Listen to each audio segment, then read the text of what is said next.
and Когда almost both. начнем, So не perhaps будем we should start. задерживаться, No начнем further ado, нашу we'll следующую start секцию, our секцию section участия граждан в бюджетном процессе. citizen engagement of Конечно, the citizens участие граждан будет process, of являться course. центральной частью Civil открытости participation бюджета. was Для кого еще это the делается, key кроме как для part граждан, of the экспертов, budget that we're общественных seeing организаций, for которые citizens, for the представляют experts, and for the социально уязвимые civil категории или organizations те, кто не represent представлен, так сказать, underrepresented в официальных categories of the представительских population. структурах. И в And нашей секции in сегодня our очень section интересные today, докладчики. Я we'll сейчас have пока very все interesting speakers, and готовятся, for now, собираются while everyone is getting перейти together, вперед, чтобы I'll тоже mention all the готовились. speakers just so you're prepared. Доклад Владимира Владимировича Вагина, It затем will be госпожа paper by Лаура Vladimir Мартинес, господина Джованни Альгрети, Капагудова Евгения Александровича, далее выступление Левиной Веры Владимировны, Лукьянова Наталья Германовна, следующая, Рощупкин Иван Андреевич, Лопушинская Галина Константиновна. Это доклады, которые стоят официально в нашей секции, но я вижу, что у нас остается еще, это, конечно, очень плотная, очень насыщенная повестка, очень интересные доклады. Вместе с тем я вижу, что у нас остается время, еще и будет возможность дополнительно выступить. Поэтому, если кто-то хочет дополнительный комментарий, пишите в чате, мы будем следить за этим чатом, я буду наблюдать. И после того, как мы закончим официальную часть, можно будет дополнительно выступить. Пожалуйста, также, если есть вопросы к докладчикам, и у нас есть время на это, и минут всегда будет, можно их писать в чате или же поднять руку, есть такая функция здесь, и я по возможности временной, если будет включаться, предоставлю вам слово. Итак, сейчас я передаю для первого доклада на этой секции слово Владимиру Владимировичу Вагину. Все вы знаете, бесспорно, руководитель Центра инициативного бюджетирования, научно-исследовательского финансового института Министерства финансов Российской Федерации. Его доклад «Роль парticipatory budgeting в становлении экосистемы гражданского участия». С большим нетерпением жду этого доклада. Очень интересно. Владимир Владимирович, пожалуйста, вам слово. Владимир Владимирович, Татьяна. Мне действительно, я в несколько раз, скажу вам честно, менял тему своего выступления. Initially, I wanted to only speak of the stages, development stages, and whether we have executed the program that we've spoken of in 2017.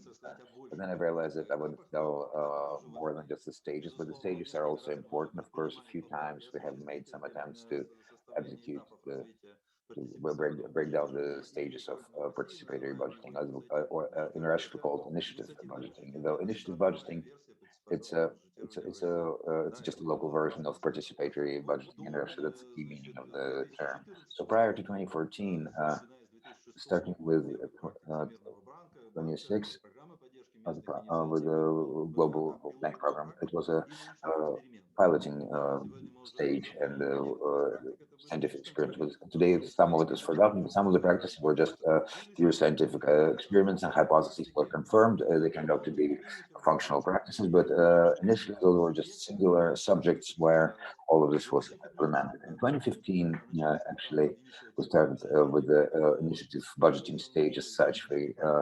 There's a new there was a new umbrella brand that was created that united all of the existing practices. At the time when it took place, with the integration of civil participation into the open budget, and I was quite surprised that very few countries that took this integration approach on the issues of participation budgeting into open budget. They started dealing with financial authorities. In most countries, it's not curated by financial authorities, and financial authorities only perhaps as an exception would take this on take this upon themselves. And with us, it just turned out a very synergetic interaction with the ministry, where due to the Ministry of Finance, we managed to establish connections with financial authorities of regional financial authorities, municipalities, and that's how the whole stage started. So starting with the last year and this year, I can clearly say that that now the initiative budgeting is considered as a part of a broad framework dealing with the engagement of public into what, into the states of state and municipal governance. So within the agenda that we're discussing, we understand that initiative budgeting is a part of a broader range of engagement practices. So that's in search of theoretical foundation for what we do. I've arrived to a point where I started carefully considering what are the ecosystems of citizen participation. A few years ago, I first heard of it from Giovanni Allegretti at one of our foreign events, conferences, and I keep thinking about it. If initially we spoke of an initiative budgeting ecosystem, now I understand that it would be more appropriate to speak of a broader ecosystem. Within the framework of this stage, we can clearly see this multi-vector development. So now there are different forms of engagement. The municipal and state governance are inclusive projects now. So all of it together speaks of the fact that we're about to see some very deep changes in terms of how we can use the instruments we have. This is what initiative budgeting looks like in numbers. Actually, for now, it's last year's monitoring data. Then we will receive new data in a month or so, but earlier than that. So about a year ago, 69 out of 80, out of 85 federation subjects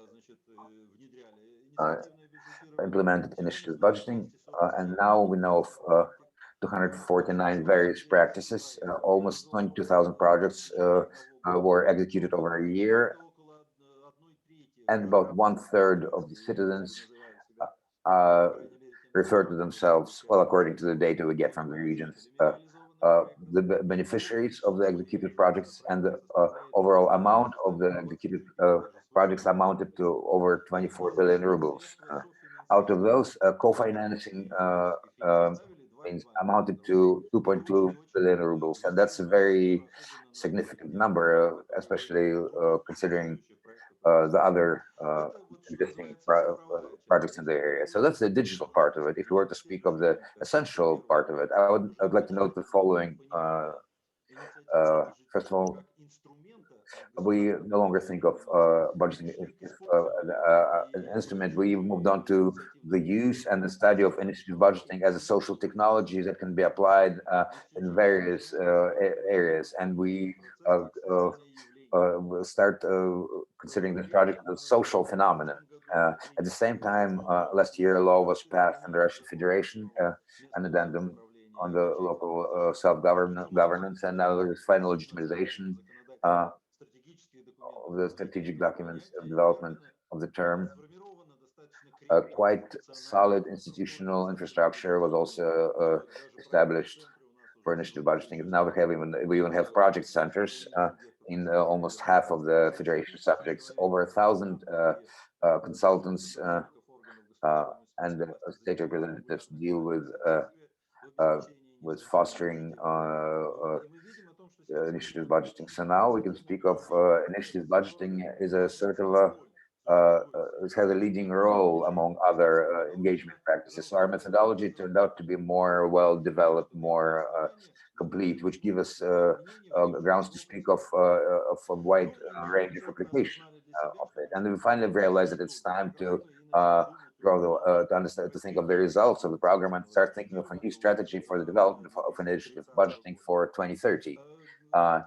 So getting back to the issue of ecosystems, initially I was very much surprised by the fact that the ecosystem term is perhaps the most common term in the modern economical science. Over the past 5 years, if you count all of the key words that mentioned ecosystem, it was increased by 70 times. And I was actually corrected when I spoke at the conference in St. Peter at the St. Petersburg State University of Economy. There's another word that is used just as frequently as innovations. I'm not going to argue, but at least I was increased by the number 70.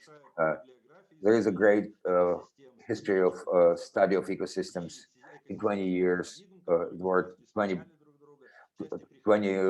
paradigms were used at the various times, and some of them keep coexisting with each other. And so, what are ecosystems? There is quite a great deal of research that was done. I would like to speak of some essential issues. Now, I'm referring to the text by Jacobitis. It's a certain form of organization of economic activities that has to do with specific types of mutual completion, and this mutual completion uh, has no hierarchical architecture. And actually, that's the truth. Within the system elements of initiative budgeting, within our infrastructure, there is no hierarchy. It's a completely different model of relationships. And it was very useful for me and very important for me. Another important text, well, not even the text, but the approach that is offered by known Russian economist Kleiner as an ecosystem as a natural wrapper where the interaction of clusters, platforms, networks, and business incubators takes place. He speaks of industrial enterprises, but with some additions and changes and corrections, it can also be applied to the analysis of initiative budgeting in general, and in general for the whole system of the public civil participation. Because I start operating with a broader framework more and more frequently. So I'm trying to state certain principles. So it's not a completed list. I keep coming back to these thoughts about what other principles I might have overseen. So the undoubtable principles to create an ecosystem, it's an idea of complexity, of it being multifaceted participation, the four elements that are known to us at the moment. The principle of sequence, continuity. You cannot start it at once. It develops in stages, and the way it takes shape is based on consecutive actions. By no means it can be just launched at once, starting January 1st. It's just not how it started. And then recognition of the need of different levels and forms of involvement. The citizens are prepared to get involved in various forms, because not everyone will get involved in initiative budgeting, will reach a certain level, and after that we're not going to get much growth. On the other hand, a lot of people will be happy to take part in surveys, public events like public hearings, and so forth and so on, and they will not even require any other more complex forms of involvement. From then on, there's another important principle of how organically the organization of the institutions. What are we talking about here? Our state likes dealing with such things. For instance, with a singular decision, they create a network of project centers throughout the country, and that's all. They need to provide. They need to provide accommodations, and these project centers do not work. There is no project culture present. There are, and you never know you never know who to hire for these centers, and a lot of confusing things. When it comes to initiative budgeting, we can see that the institutions that provide the development of initiative budgeting were shaped and they were organically a part as part of the general governance model, and it's very hard uh, for this institutes to uh, work within this environment. So it's very important to track how organic this institute is a part of the ecosystem. And the coverage principle. We cannot base ourselves on the thought that we can only deal with the people who understand the concept, who have the initiative. No, this ecosystem is for everyone. And it should have room for any person that has the intention for initiative, for participation, for co-participation, and the support of initiative citizens the people that support the participatory budgeting, initiative budgeting, and many other things, other forms of engagement and involvement. So now, from then on, I'd like to speak of on the crucial role of digital ecosystems, and there's quite a number of those now. And when I was thinking at the name for my slide, this is what I named platforms and digital ecosystems.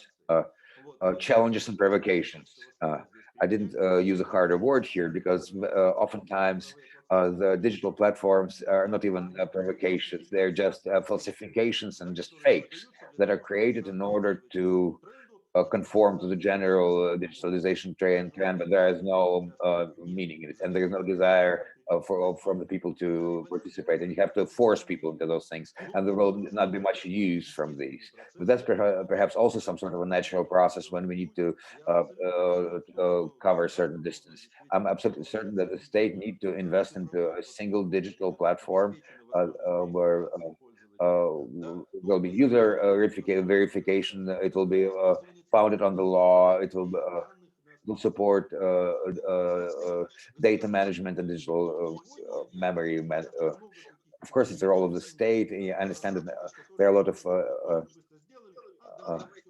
a lot of new initiatives that people just can say we can do it on blockchain, we can do it, it's easy, we can do it on anything, and that's when you get this voluntarist ecosystem that you don't know what it's there for. Who are the voters? What do they choose? What is the legitimacy of the decisions made? Who verified the data that they're working on? So it becomes like this totalitarian technological character. We're about to create something, and people will just hop on. No, that's not how it works. Uh, it's a waste of resources and means on the completely idle business. And another important thing to speak of. I already got angry about this before during the previous section, that the state still does not see the role of the citizens. I must say that I'm not quite completely correct here. I mean, the state starts to see the citizens, but seeing the citizens as clients. And that's already a great progress that in our country, the citizens are finally considered by the state as clients.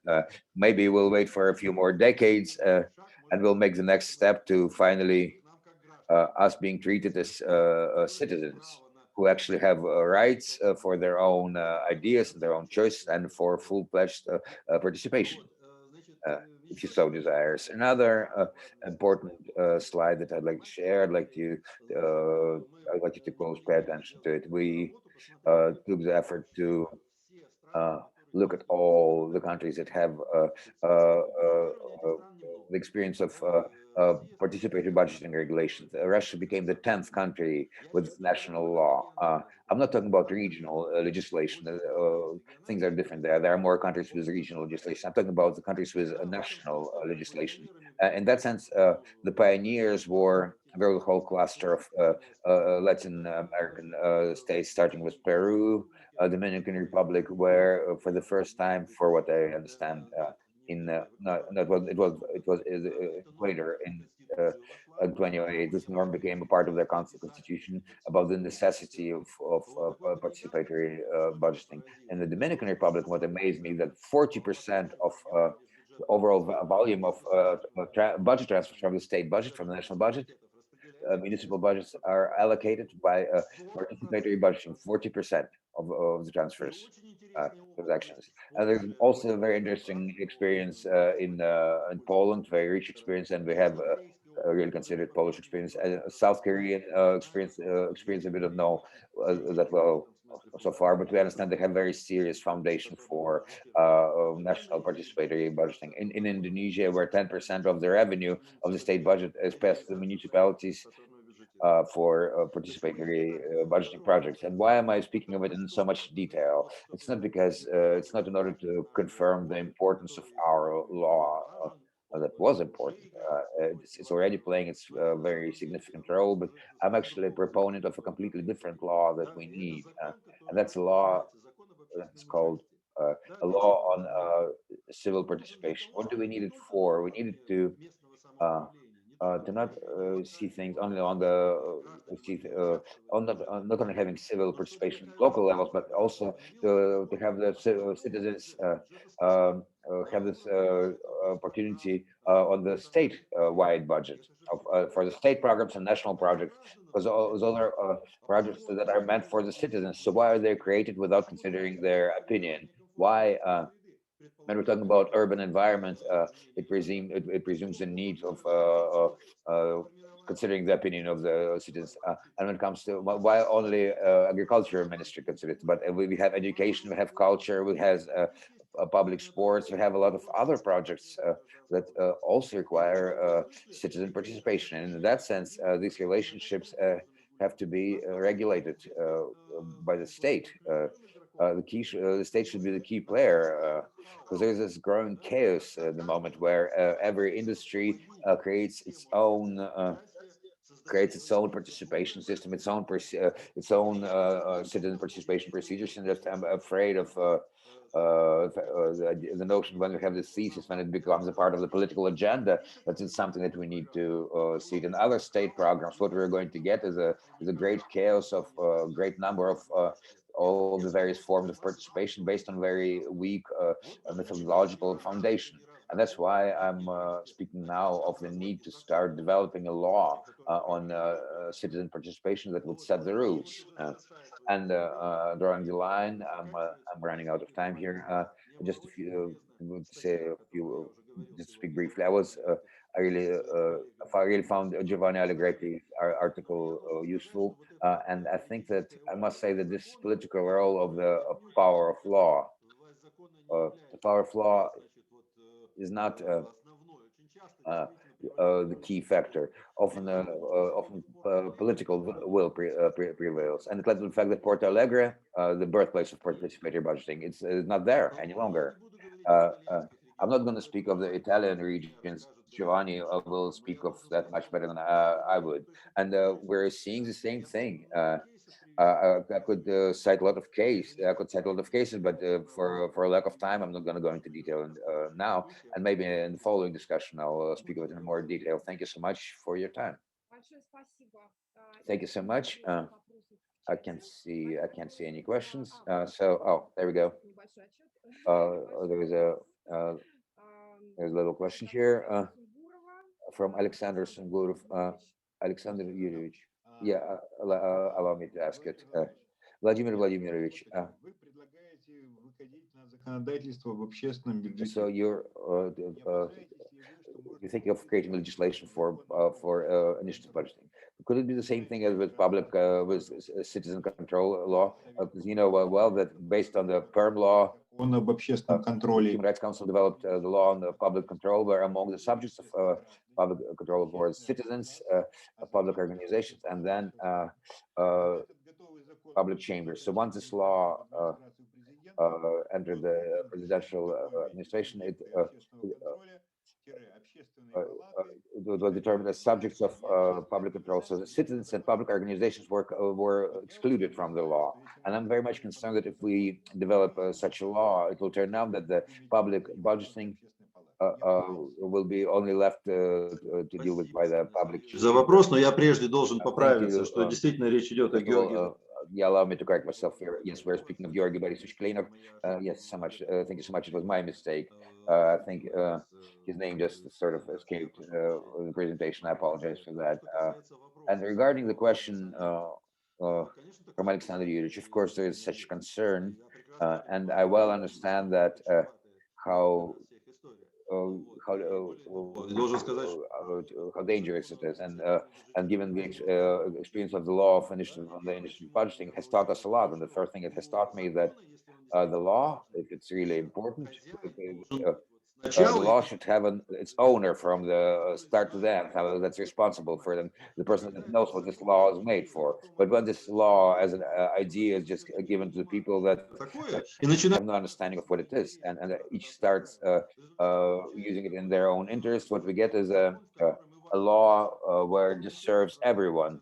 And it just hurts the process in general. And I well understand that. But on the other hand, I understand that without a law, we cannot do without the law in that area. We have developed without the law initiative budgeting. I cannot say that it really was a great obstacle. Of course, initiative budgeting developed well, but we have reached a level where it became a social phenomenon. It became clear that yes, we need to think of how, first of all, we need to think of legal grounds. How do we need to interact with the state? It's a challenge we're facing. Quite possible that on this level too, we will not be able to defend what we stand for. But it's a long-term game. If it's not us, it's whoever comes after us that will start dealing with this law, so that it finally will turn into an effective law.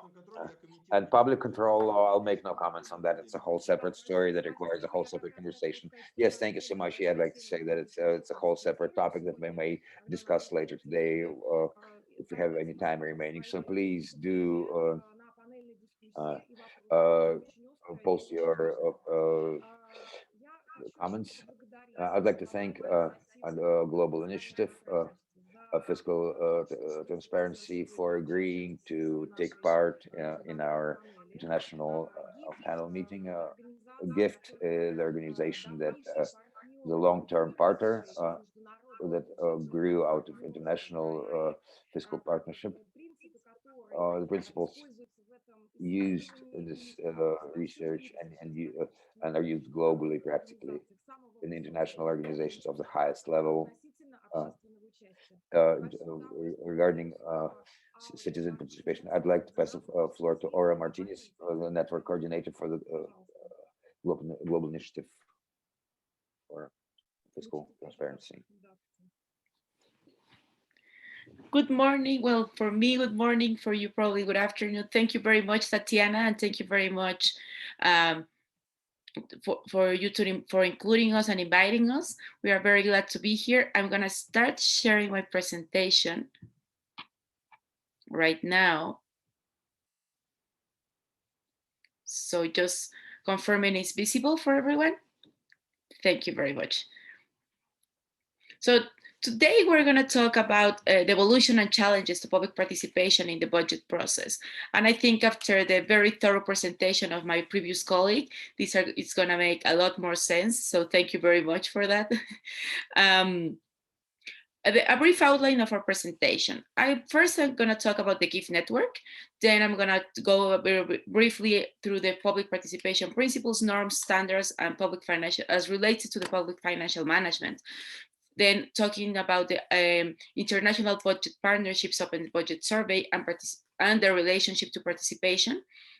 Then briefly about how to implement public participation mechanisms and the impacts of the public participation in fiscal policies. Well, the Global Initiative for Fiscal Transparency was founded in 2011 by the International Budget Partnership, the World Bank, the International Monetary Fund, and the governments of Brazil and the Philippines as a way to respond to the deficit of public available and meaningful information.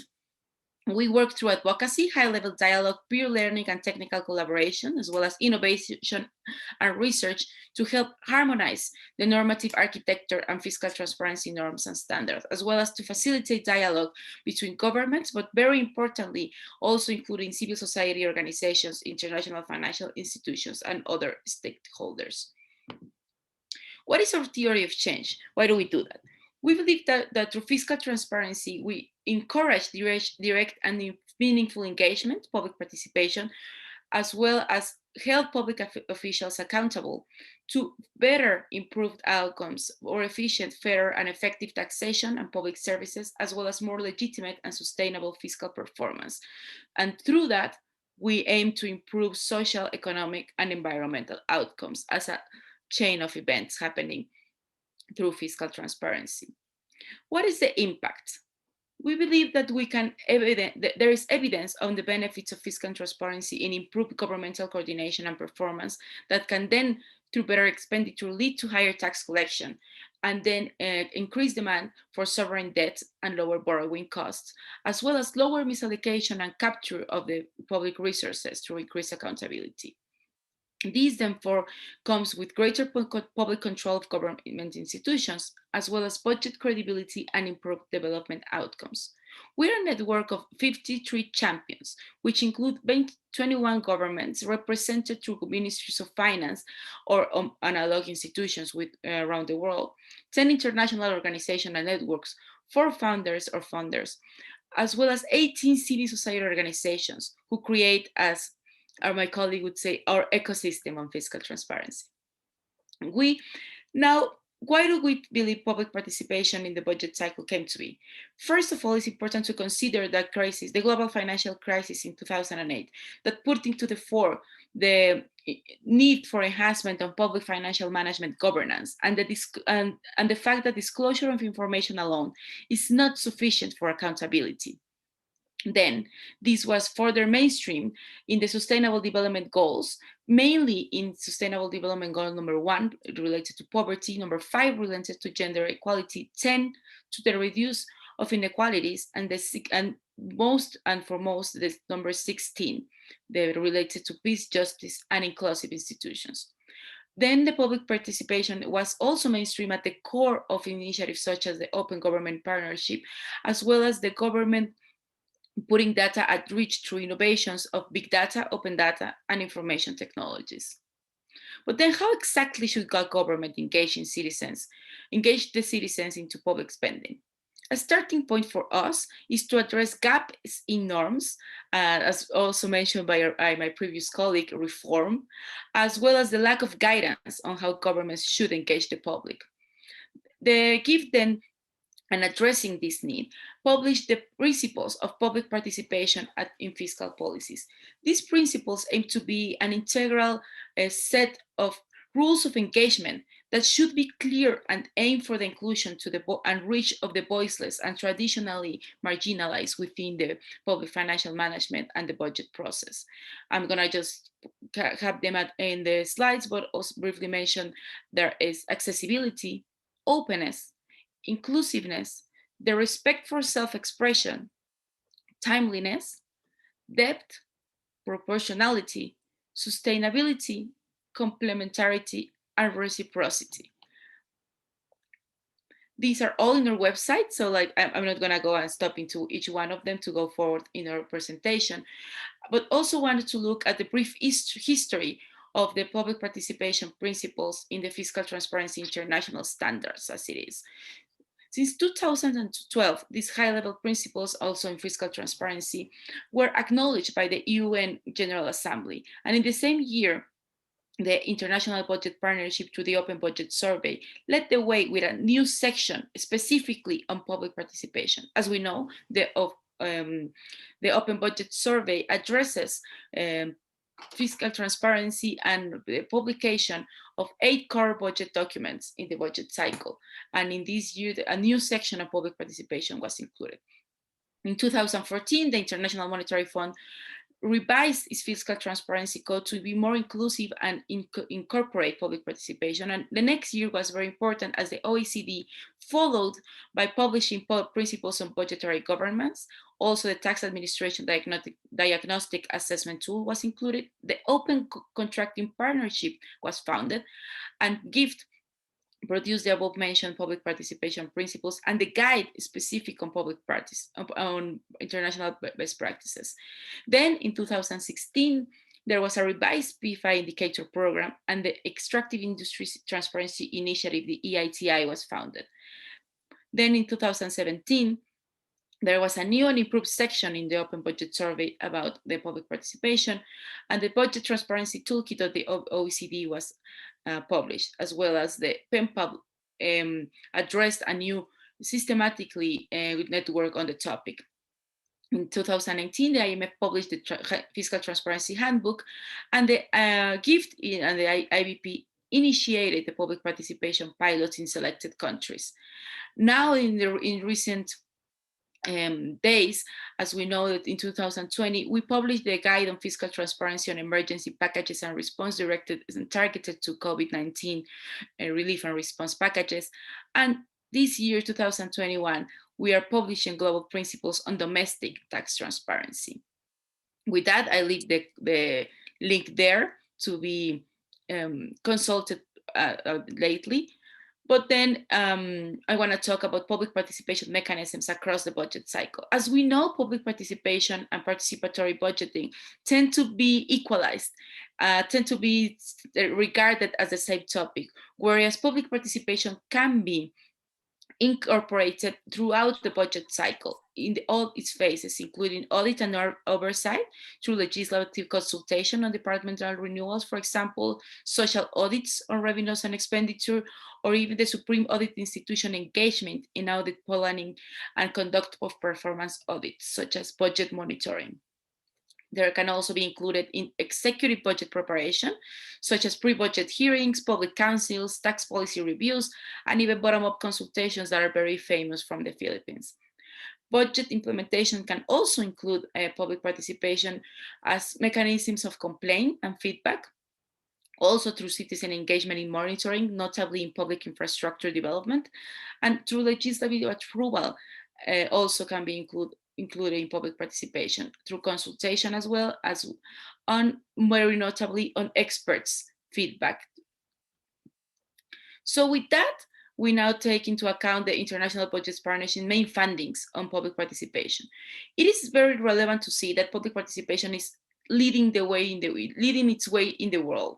It used to be a very selected countries practice. Now most countries surveyed, 4 out of 5, 117 countries included, have a public participation mechanism. So that is roughly translated into around 93 countries having something.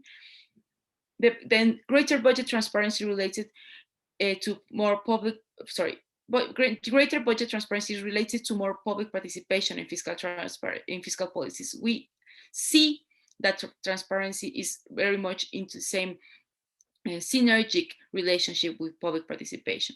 We see that there is less mechanisms during budget implementation and audit stages than in formulation and approval stages. That is very important to note as well. And that the mechanisms are limited in their access and awareness of the public. Therefore, they are selective and asymmetric. Also, then, but encouragingly, there is more promising mechanisms, such as the piloted around the world in terms of innovation and progress in planning, such as Sierra Leone, New Zealand, Portugal, and South Korea. Notably, South Korea in terms of having national participatory budgeting. This gives us some emphasis and caveats to think about. So in terms of inclusiveness, it's important to ask ourselves, can everyone's voice be heard with efforts to include vulnerable and underrepresented groups? Should we focus on this? Also, can people find about the purpose, scope, and intended outcomes of this public engagement? Are we making people's time worthwhile? So people are participating, but how are we using this? And are they aware how are we using this?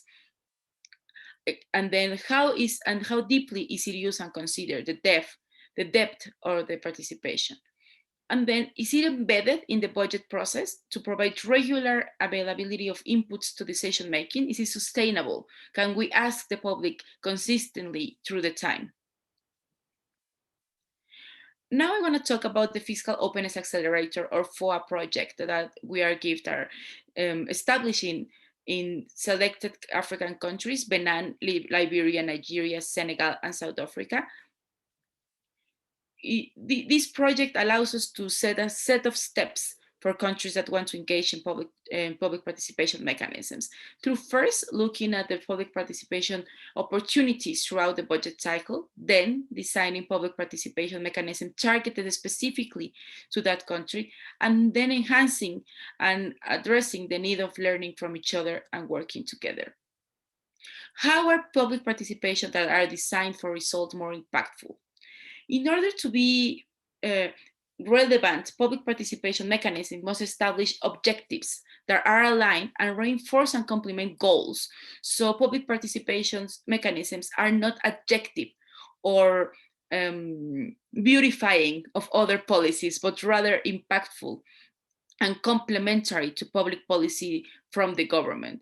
So in that sense, it would be designed and integrated in the fiscal policy that is conceived, and the following issues need to be clearly tackled in the design of said mechanism. So the things to think about is how participation helps at the achievement of fiscal policy goals. Public participation, as I said, should not be adjective, should not be nice to have, but should be at the core of fiscal policy goals.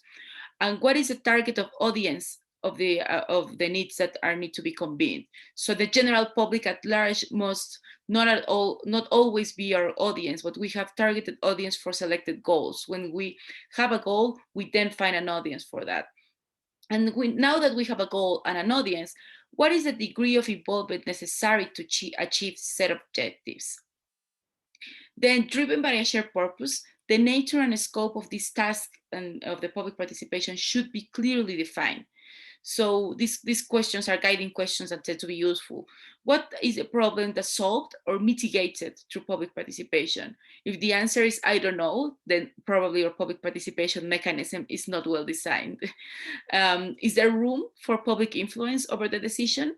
This goes to the matter of not being adjective but substantive public participation. How these inputs from the public will be used, and is there some constraints about the decision that limit the scope of the public's involvement?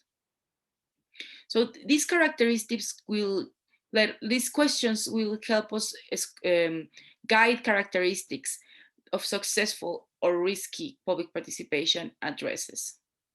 Now, as I mentioned, it's very important to define the public. Who is the audience? Who participates? It's important to think about also guiding questions as is the identified audience will be affected by the decision? Are traditionally excluded groups to be taken into account? And is there a chance or risk that interest groups or organized previously captured groups will undermine the decision? And also who wants and why wants to participate? Then the timing is key. For maximum results, there is important to look for the entry points in the budget cycle that are most prone to be effective. And the process of involving the audience could be aided by the public participation principles we mentioned before, but also through the degree of involvement of the public audience. So the International Association for Public Participation devised this spectrum and the example tools for involving the audiences. So there's degrees of participation and scopes that we need to consider. At first, there's the consulting, the informing, so public fiscal transparency mainly, then consulting through probably blogs or social media, then involving, collaborating, and at the very end and very higher scope of public participation, the empowerment of the public. So the degree of how much do we want the public to be involved and how engaged do we want them to be needs to be informed by this spectrum. Now it's important to also learn from each other. Not everyone in the government or not everyone in the public needs to be a budget expert, but it's key that they have a basic understanding of key budget information. What is it, why it matters, how and why they should engage, and very importantly, what is the outcome of their engagement. That is why also public participation is sometimes equated to participatory budgeting, as is the easiest way to see an outcome. Because as we saw, there is a range of mechanisms which the outcome is not as clear and needs to be clarified. Now I'm gonna close with some examples on policy objectives being addressed to public participation, starting with better resource allocation. In Mexico, there's the subnational transfers as that equate to 1/3 of the general budget. And with the role of media and the civil society organization, there was the participation that led to changing criteria for investment project approval. So this was an involvement on changing the criteria that allocated the resources, not allocated resources per se, but the rules of their allocations. And these also derived in the studies for revised criteria for agricultural subsidies and after beneficiaries exposed misallocations. Another policy objective could be to improve the provision of public services. This can be made through social accountability and monitoring experiences. In this sense, for example, in South Africa and very much into the COVID-19 emergency, there was sanitation review from the public that led to better, as we can see in the pictures, there were sanitation problems that after being exposed through monitoring applications and innovations, were resolved. Also, there is the improvement in attendance as a policy objective and test scores in Kenya through the public participation in improvement of education infrastructure. Another policy objective that can be addressed to public participation is the better response to the preference of beneficiaries of services. In this sense, in Mexico, as well as in Honduras, the public participation was used to refining gender subsidies and to improve attention of public security issues through specific studies and reform proposals that included budgetary concerns. Then at the end of the day, the public participation needs to be the opportunity for marginalized groups to exert some influence in the decisions that affect them as well. That is also a public policy goal to have, as we saw for the last ones, better outcomes in allocation and better outcomes in the allocation of subsidies are policy goals that exceed public participation itself. In this sense, also the opportunity to marginalized groups to exert influence is a policy goal in itself. And in several countries, consultations on public infrastructure, as well as refining strategies to alleviate poverty, include these audiences, notably sometimes through participatory budgeting and social audits in countries like Brazil, Argentina, Colombia, India, and Philippines. If I leave you with some core considerations and to be mindful of my time, I want to leave you with these the 5 points. That is very important to public information accessibly through open formats and that through visualizations and citizen friendly language and reporting, that there needs to be clarity on the rules of engagement of any public participation in fiscal policy, and the main topic is inclusion. Reach out to those that are usually being quiet or being made quiet. This will help to add value and relevance to the process. It's important to inform well on time, get feedback, and try to institutionalize to have sustainability and ensure the good terms of engagement. And finally, there is the importance of seeking that the public participation complements what the government institutions already do. That is a core part of public policy implementation and not an adjective or a nice to have next to it. So with that, I will leave you, and again, thank you very much. Spasiba. And there I leave you with our social media and website, and I'm ready for any question, as well as through our social media. Please stay tuned and keep reaching out to us. Большое спасибо, Aura. Thank you very much, Aura. This was a very interesting presentation. And we already have 3 questions in the chat, and I would like to give the opportunity to have these questions asked in voice for you to have an opportunity to think about them and to think about them and answer them after. Right now, Giovanni, we have the first question from you. If you can please ask them in voice. Yes. Good morning. Thank you very much, Aura, for your presentation. I wanted to ask you something I'm not sure you can answer, but it's a big curiosity for me, because in 2013, I think, came out a report by Matheus Hall that studied open budgets in different African countries, and discovered that there was a 63% of gap in transparency between the open budget related to the provisional budget and the executed budget, which is obviously more delicate because it refers to how the budget has been dealt with. So eventual illegality or misuse or incapacities emerge much more clear. I was wondering if with all this movement of open data, after 7 years, the situation is the same. So you can still see a clear difference in transparency between the provisional document, which are a sort of dream, no, we will do this. And so have no commitment in reality from the politician and the technical staff in the final executed budget. Thank you. Well, we do have seen an improvement on this, but this is still a topic to be addressed. And through the International Budget Partnership and as well as the GIFT Network, explore this through the concept of budget credibility. So there's a lot of work that is being done on this topic, but it's very much also an open agenda.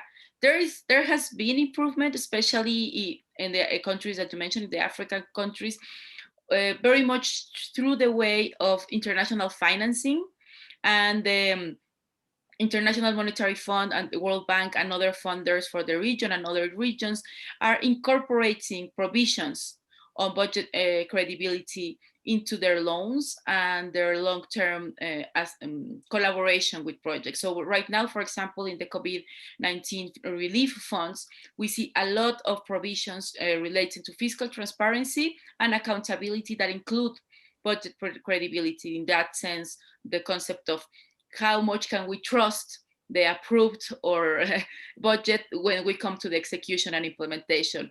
So mainly through those mechanisms of financing and addressing these through norms, it has been improving, but also there has been an increased attention to this by rating agencies that are taking this much more into account since 2008, as we know, but even more so now with the recent pandemic and before, due to natural disasters such as earthquakes and floods in the region, in the African region. So all of these combination of factors has led to better outcomes in this sense, but it's still pretty much an open agenda. And as you mentioned, in many occasions, approved budgets are still declarative ways of intention rather than actual plans that governments commit to. So that is very interesting and good question. That is an open agenda. But if our colleagues want to know more about the topic, you can search for budget credibility, both in the International Budget Partnerships and the GIFT website, and you'll find several resources addressing this topic. Some of them very recent, as much as this year, because the COVID-19 relief and response packages address has been taking this subject to the very fore of the discussion. Спасибо. Евгений, ваш вопрос будете задавать голосом или мне зачитать? Okay, Evgeny, are you going to ask your question in voice or do you want me to just read it out? If it's possible, I'd like to take questions.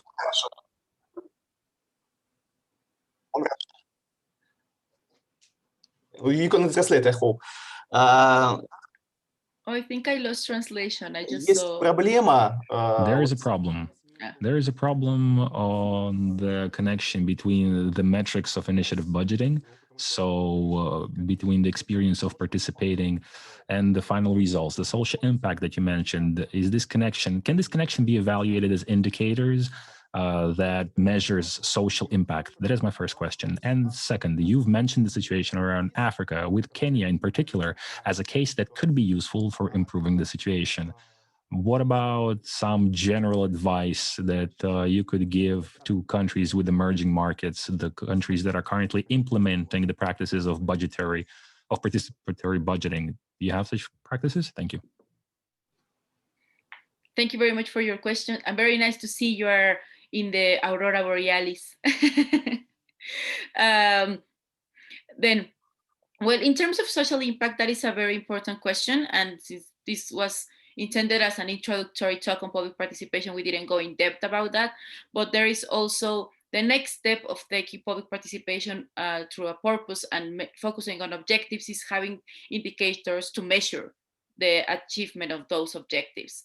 So in that sense, there is indicators that can be used, but it depends pretty much on the objective of the policy that you are utilizing public participation to enhance. For example, in Mexico, the use of public participation for improved infrastructure and education, it has a social objective and a social measurement on indicators, and indicators targeting the improvement of said schools and the improvement of the school community integrated by directors. This is basically primary school, but school directors, teachers, and parents the improvement of their perception of how school is being, the infrastructure of the school is being outlaid, as well as the educational programs. So there is the perception component, but there is also the objective component of the indicators of public participation that goes to the specific priorities of the community being addressed. So some communities might select to improve the infrastructure in terms of sewage, for example, but some others in terms of materials for the kids, and some in the capacity building for the teachers. So those are different objectives, but the prioritization by the community is what is being addressed and measured. So that's a very simple example, but it depends a lot on each of the participatory mechanism and the policy objective they seek, what indicators you use to address whether if public participation has a social outcome or if it's just adjective to the social outcome.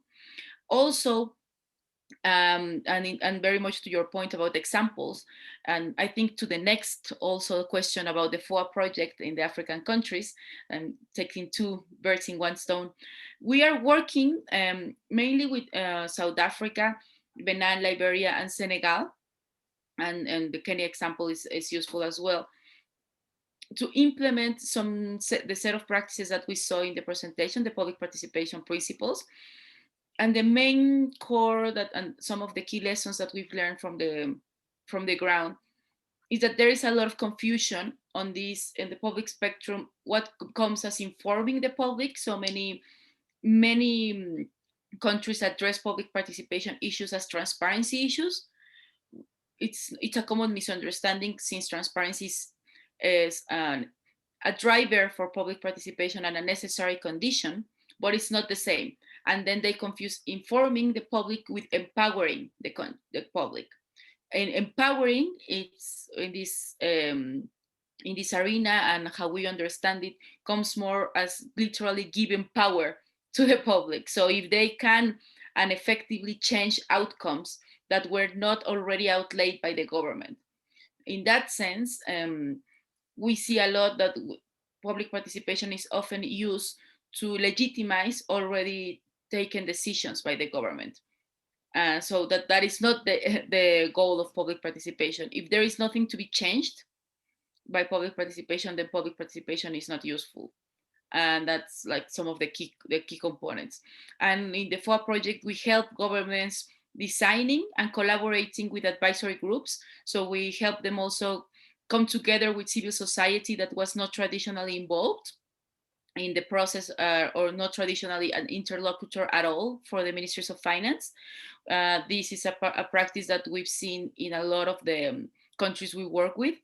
I mentioned the Open Government Partnership. We see that the Open Government Partnership in a lot of countries that are participant, or that take a similar model even while not being participant in the partnership.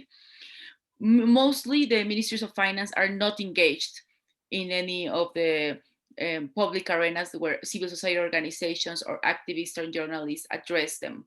So that's also a practice that we encourage, that ministries of finance are included, and other institutions in the public financial management spectrum, such as the auditing institutions and even the legislature, which are traditionally not engaged in these issues.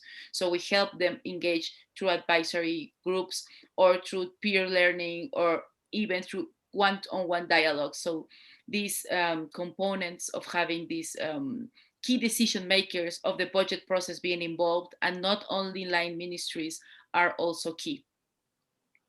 I hope that solves the question.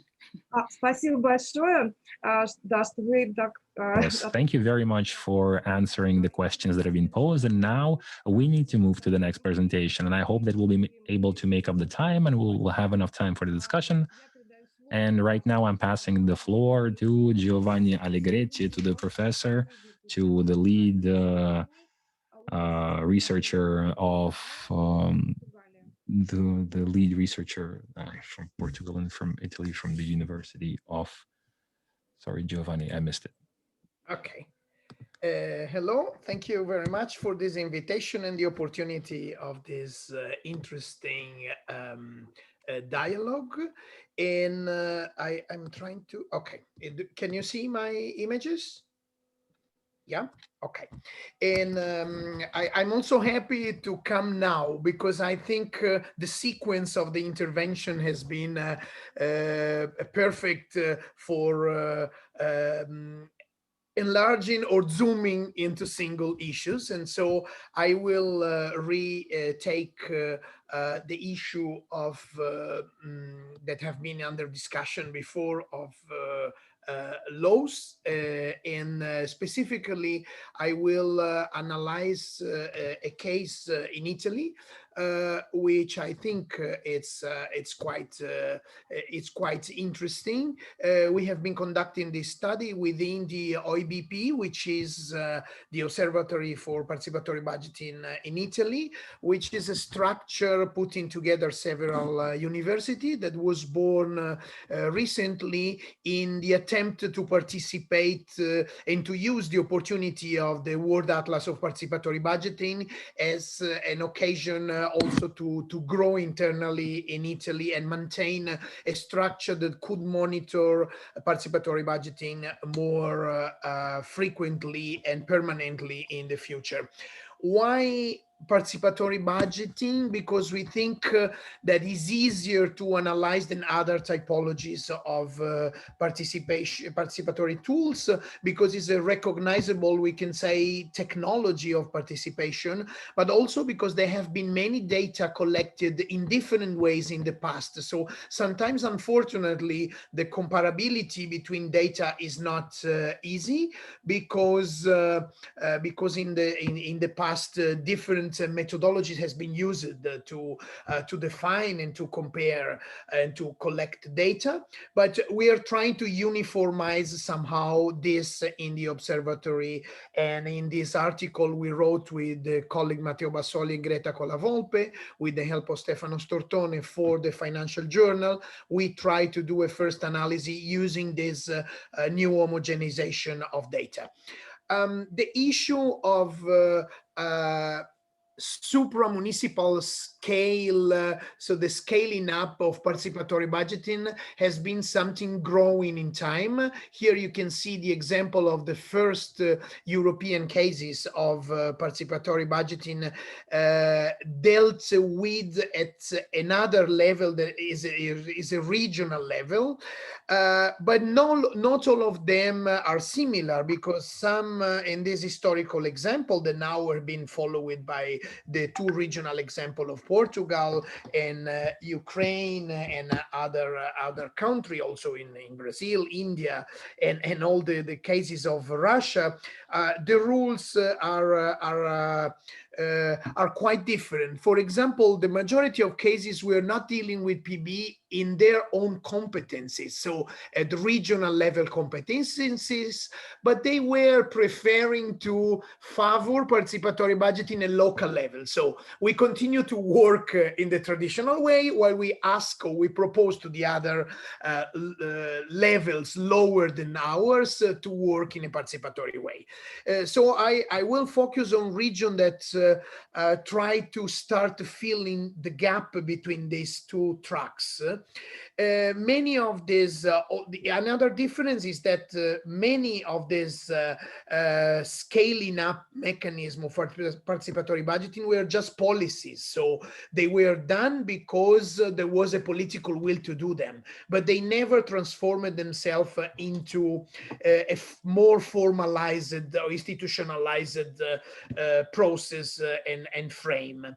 But in the case of Italy, we can see some differences, and I want to frame them showing that there are a lot of ways of institutionalizing participation, but I'm interested mainly in those that have the red circle, which are in an ideal way the top level, which are the forms of institutionalization which promote investments on participation, so facilitate the existence of human and financial resources devoted to participation, those that empower different actors and even bottom-up action, giving substantive support, so not only an interinstitutional help, but a support that is given also to groups of citizens that want to improve or contribute to improve improve the transparency and accountability and participatory vision of budgets. And the third one is promoting and monitoring a cross-cutting culture of significant participation among sectors and scale. So those mechanisms that promote a dialogue also in different entities which are coordinated and on parallel channels, but also those that promote cross-cutting vision of participation throughout different sectors and not focusing on a single sector. In this case, I wanted to do an example coming from Italy, which is the example of Bologna. It's an interscalal example because the region Emilia-Romagna, where Bologna is located, has a participatory law since 2010 that promote and fund with 700,000 euros per year participatory process in the different cities and territories of the region. But also Bologna have done an articulation which is very interesting among its own processes. The majority of processes are policies because they are done because the municipality is interested in doing, also as a chief with a leading role in the metropolitan region. But there is the second element, which is that Bologna created an institution called Foundation for Urban Innovation, which manages all the participatory process and is a third party because it's mixing contribution from the university, from different bank foundations, from the municipality itself, so can be perceived by people as a third party, which is very important in participation because increase the credibility and authoritativeness of the participatory processes. At the same time, Bologna in 2014 created a ruling document for the share management of commons, which is a very specific document which provides a series of standard typologies of contracts between the municipality and the citizen groups.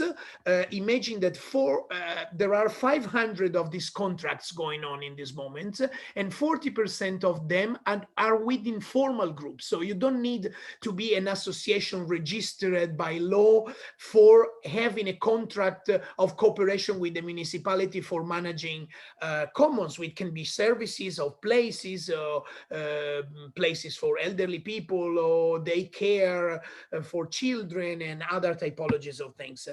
And the existence of these rulings is unblocking a series of bureaucracies that were blocking participatory processes when they were negotiated one by one. So these standard typologies by a municipal law allow the municipality to collaborate with citizens where they are still active and enthusiastic, because the risk of negotiating for months a specific single approach agreement is that when you finish to negotiate the legal part, citizen enthusiasm energies are gone. Okay, so this is a very interesting case. And I want to scale up again now to 5 regions that we took into account in this study, because all 5 have a law on participation issued in different years, from 2005, the first one in Lazio region, to 2018, the Puglia participatory law. And this law, in 2 cases, which are Sicily and Lazio, they promote specifically participatory budgeting. The others, they promote all forms of participation, so they are not focused on PB.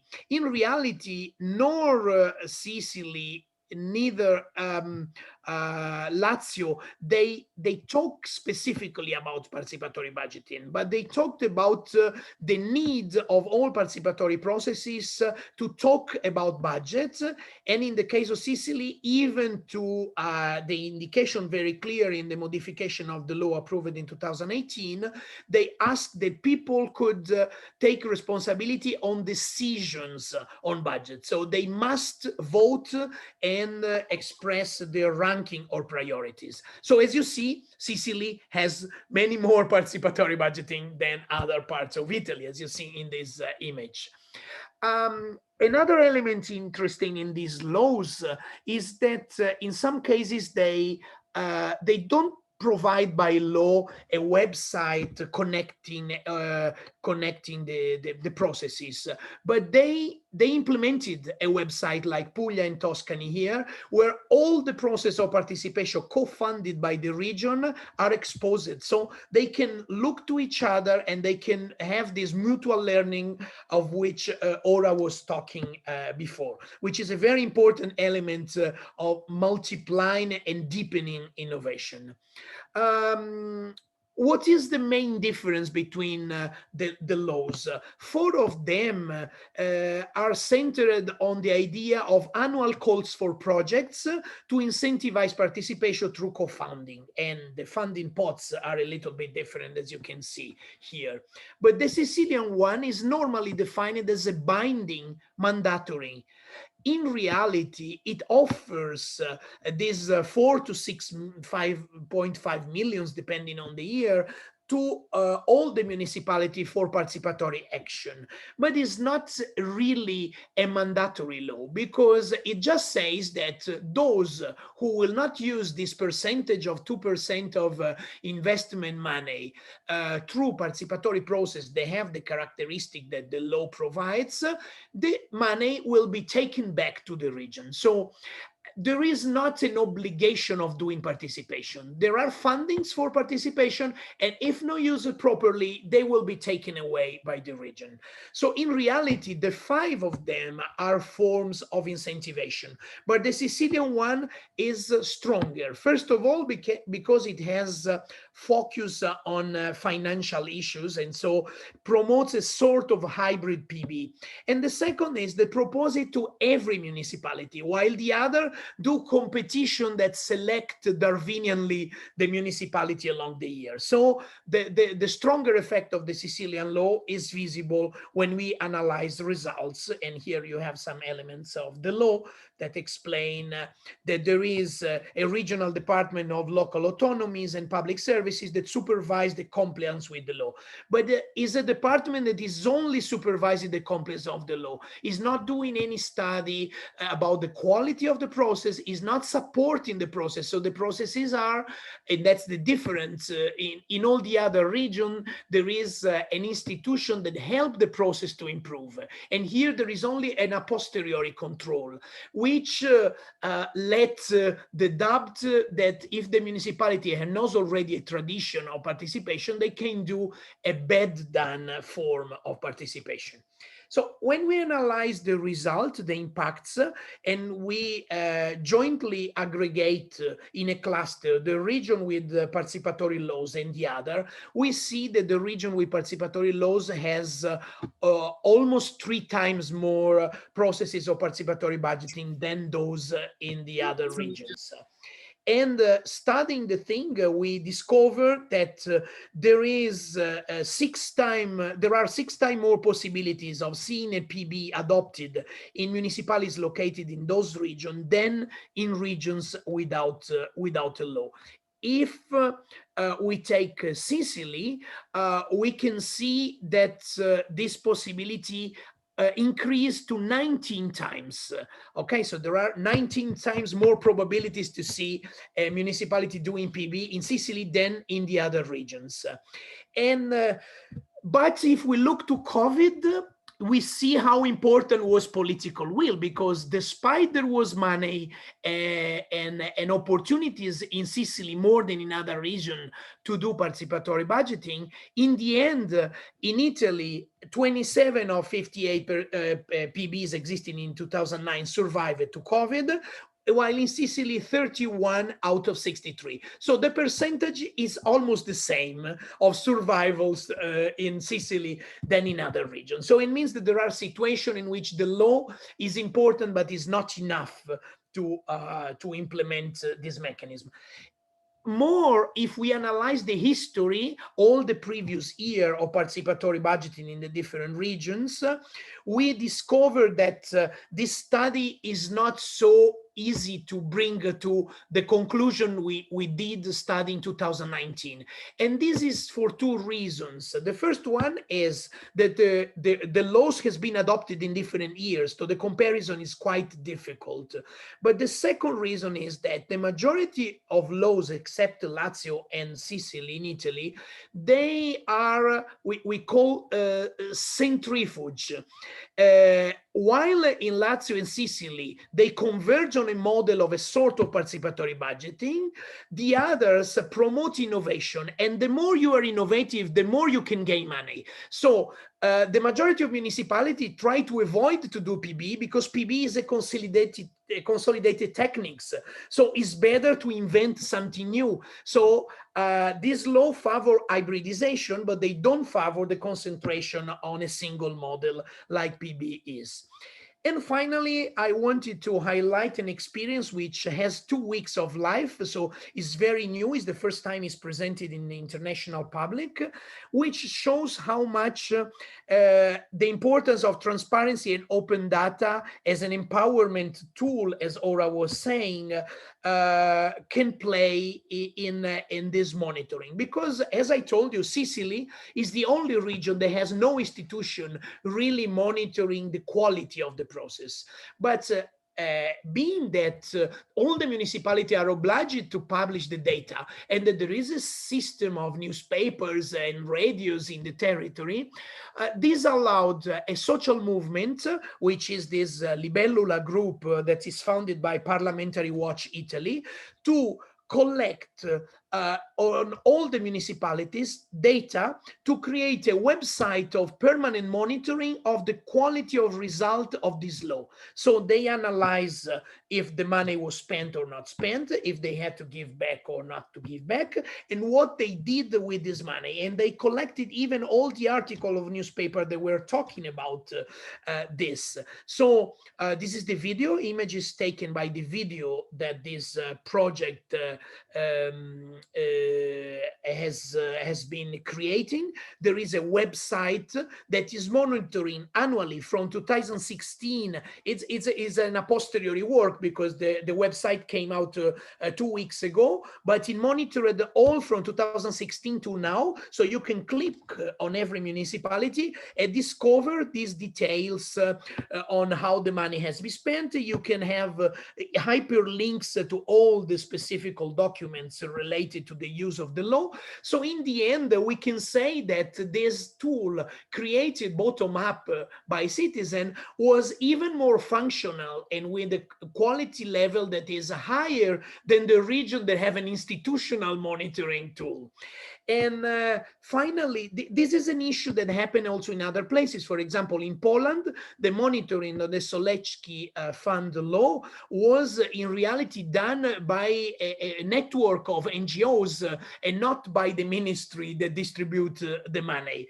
And this independence is somehow an advantage. Obviously, possibly if there is no money at stake and these NGOs are not able to get the money for a good projects, they will not be able to do it. But in this case, they have been creative enough to find money for this.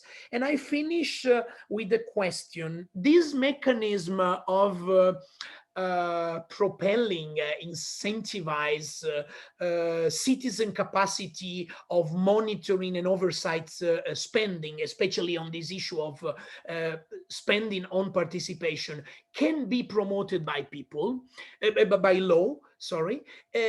I think, yes, there are some cases, for example, in Tuscany, in France, in Montreal, in which the participatory law provides the possibility of what in France is called pouvoir d'interpellation citoyenne. That means the capacity of citizens to gather together to collect signature and ask to the institution the binding construction of a participatory process. And so I think that mixing these 2 points of view, we can say that laws are important, even if they are not enough. For example, in Lazio region, there was a law from 2005 obliging to a sort of participatory participatory budgeting at the regional level and the local level, promoting at local level. But when another party entered in 2010, the law continued to stay there, but nobody implemented it. And nobody from the civil society or from the judges, from the courts asked to implement it. So it's very important to have also the actor that make the law be implemented. The law in itself can be abandoned even if still formally exist.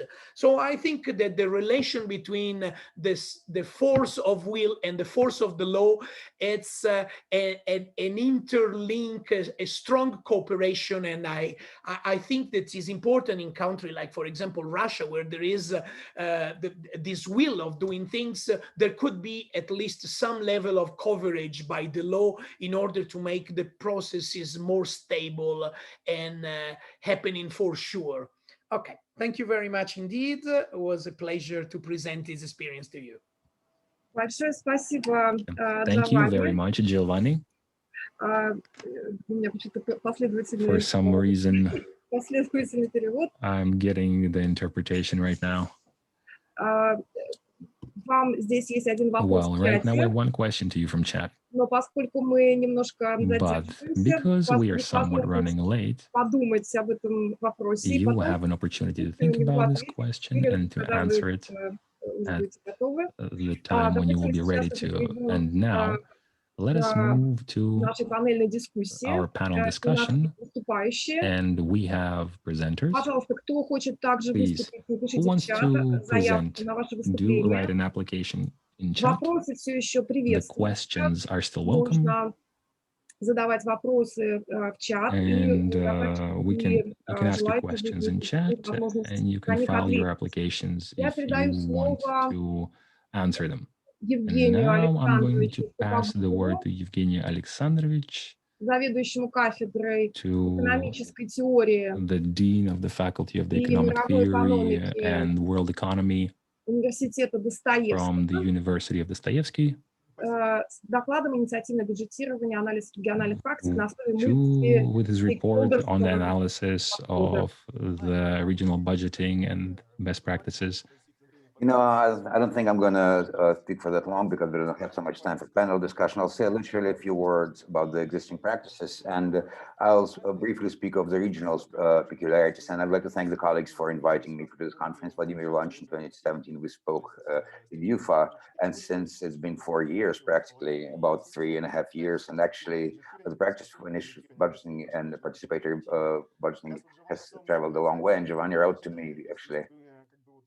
So the transition from practices to realities, to formal institutions, to creating subjects that implement these things on a regional level, there have been significant advances over the past few years. And in that sense, I'd like to say a few words about what's happening there and make some generalizations. Actually, I was actually quite pleased that it's very nice when there are still blank areas about terminology. Vladimir Vladimirovich in his speech said that initiative budgeting is the Russian version of PB, participatory budgeting. There are positions by colleagues that break them down into smaller components of these practices and think that they need to be manifested. There's St. Petersburg experience that has to do, and it may not apply so much to other regions. And here we need to understand that actually it's a correct organization, and it has good methodological grounds. Despite the activity of MIFI and all of the works, it's still quite there are still some issues that are interpreted in different ways, despite the fact that the law has been passed. And you can even analyze the practice of its implementation at the various levels. So now we have a level of, it's more of a question for the scientific analysis. And in that sense, I'd like to say a few words regarding the approach that I have mentioned in my speech. Actually, there are two issues. It's a matter of stimulus and incentives and institutions. The stimulus have to do with the state structures interested in the development of the practices. In Vladimir Vladimirovich paper, it was a wonderful paper. It was said that 40% are included in the constitution. In Russia, it's still 0.1 are allocated in the regions that are not in deficit or but in profit at the best. So once with some legal support, with something that necessity to be confirmed in practice. I think it's overdue, but meaning the legal base on a framework level should also be applied to execution on the level of budget process in particular regions. So funds are allocated as a like as it's done in Latin American countries where you have significant amounts. When it's implemented, it actually more it deals with the issue of more detailed implementation regarding incentives to practice. Once again, thanks again for the agenda. Includes a point on citizens shouldn't be no less than 30% engaged. So it's a big kick from above. Otherwise, no structures would be created. So 3 years ago in our region at the forum that took place in Ufa, it turned out that our region is a white spot, and now they have a special department on the financial literacy and initiative budgeting that are trying to develop roadmaps that were offered 2 or 3 years ago on the municipal levels, on regional levels, together with our people, our students. So we started working a few years ago. So this initiative from below is better supported if there are some normative KPI from above for the leaders that allows that engages administrative resource, and on the other hand, supports initiative from below, or to support with the support them from above. Giovanni spoke a lot about the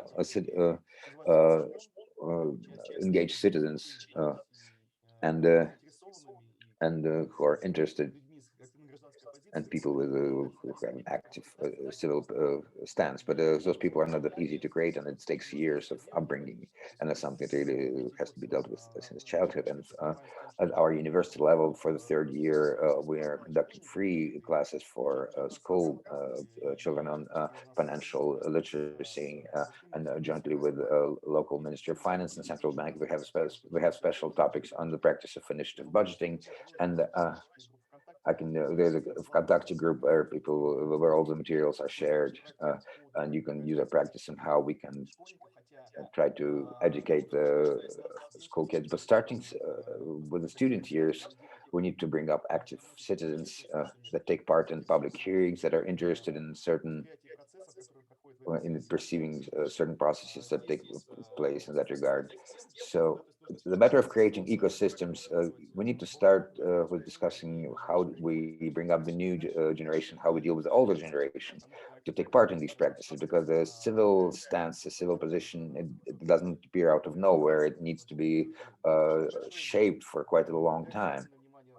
A lot of attention in Russia is being paid to financial and financial literacy, and when it comes to budgeting literacy, it's only at its initial stage. I'd like to mention another issue that was mentioned here is the system of a systemic approach in the process of shaping the practices of participatory initiatory budgeting. I'd like to speak of adjunct processes. It's a state program, which they're actually, despite the fact there are some regional peculiarities, they have actually quite varying content. Today, Aurora we spoke of significant results for the population. What's important for the people who it's not always transparent and clear, and everyone knows that for the officials it's easier to show the same indicators that are best, that are easiest to execute, or that are executed on their own. It's not the final results, it's not the social significance, it's not the most impactful outcomes, but it's the things that are down on their own, something that's easy to read and it's easy to show good result. So in some programs, we literally, with one of our students, we have analyzed the regional program, and we've analyzed 6 regions, and we looked where there were hearings provided or not mandatory. One of the regions, and I'm not going to name the regions and praise it, it's not Omsk.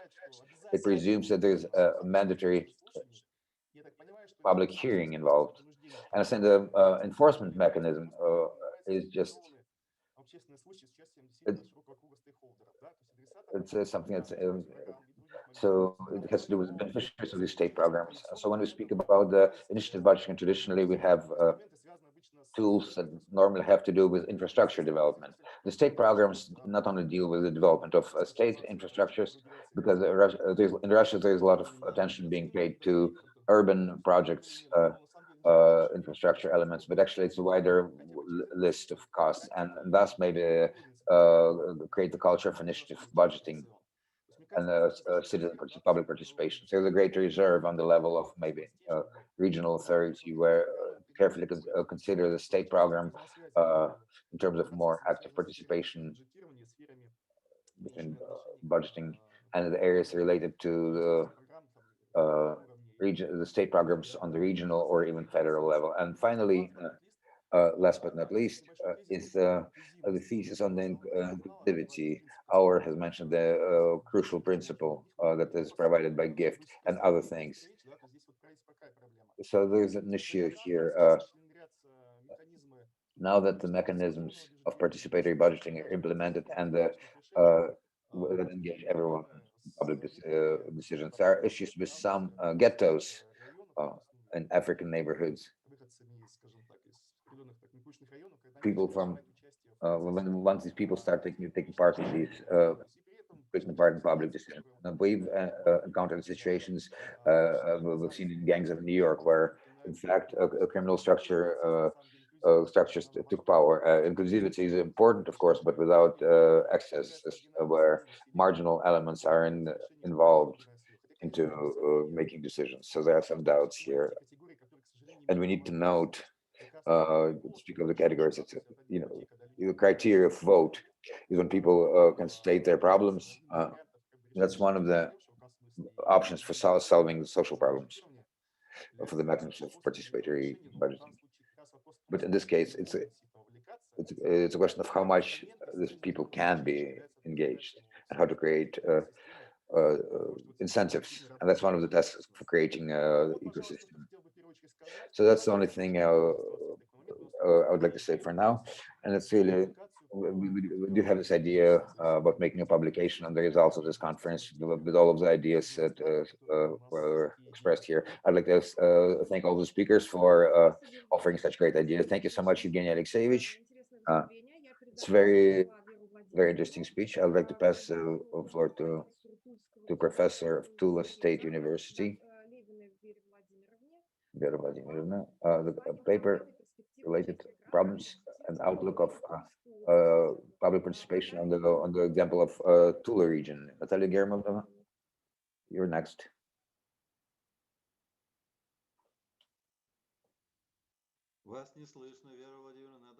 Can't hear you. Vera Vladimirovna, please do turn on the mic.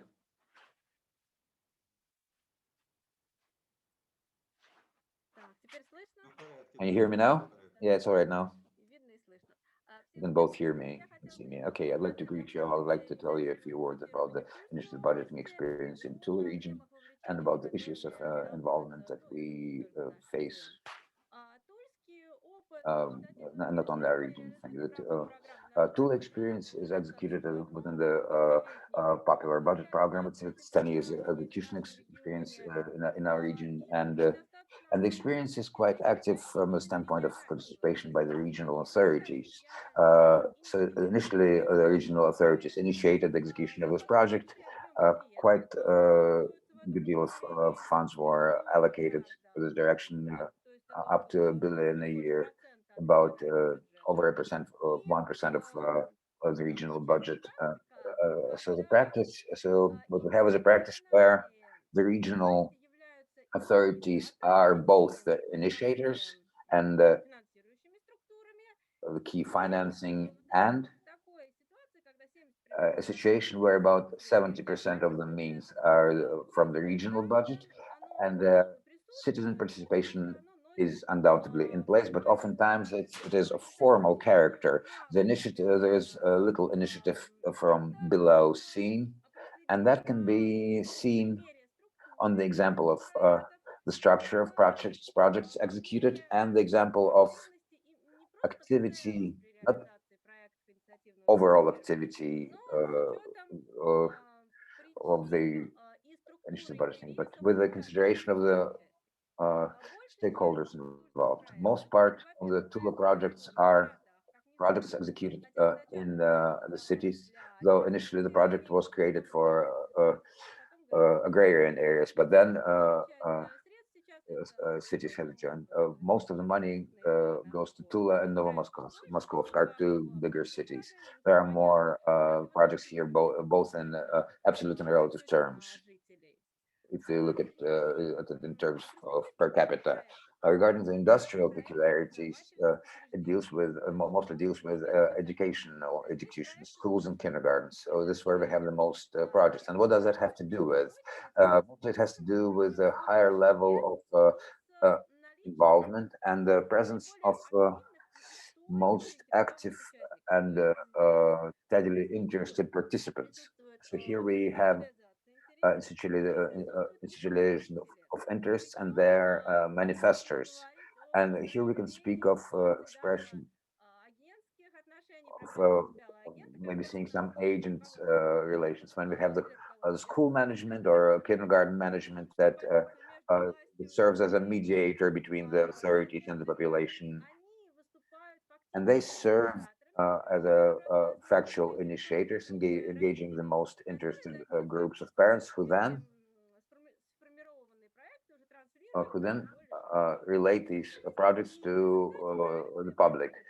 And as a result, these projects make the selection, and more than a third of all of the projects they have to do with educational institutions, and mostly big urban schools, bigger urban schools. Sometimes schools may submit 2 or 3 projects a year. They mostly have to do with dealing with acute infrastructural issues, roofs, windows, falling trees, God forbid, fences.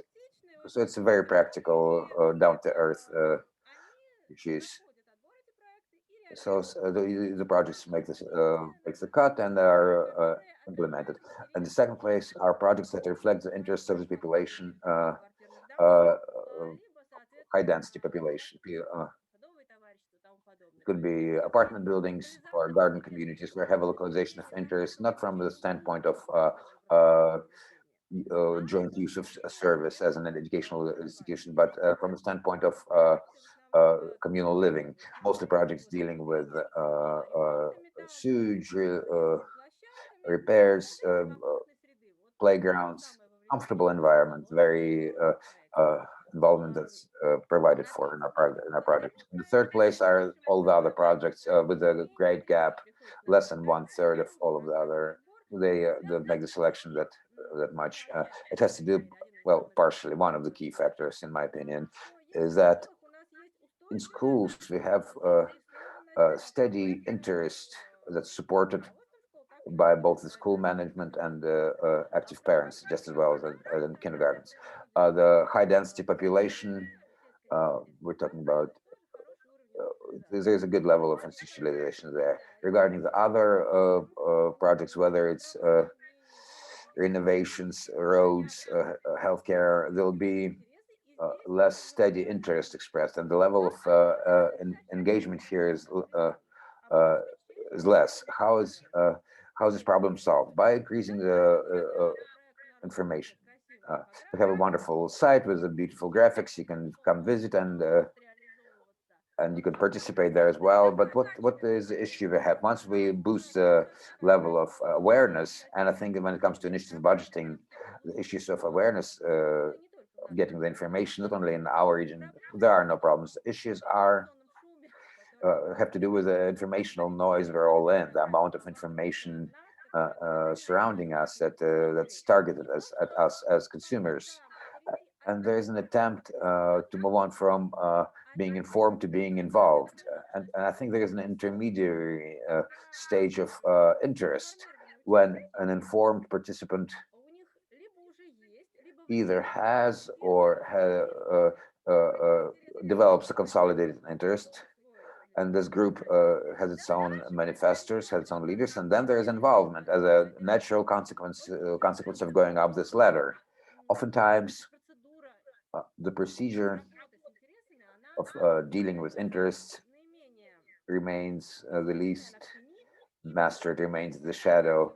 And by pumping the information, attempting to pump to move someone onto involvement by pumping them with information, I think it's a common situation where because dealing with information, information is very well presented right now. Naturally, it can be obviously everything that has to do with the internet, with using websites, with the use of websites, but it's also other unconventional approaches like storytelling, whatever it can be.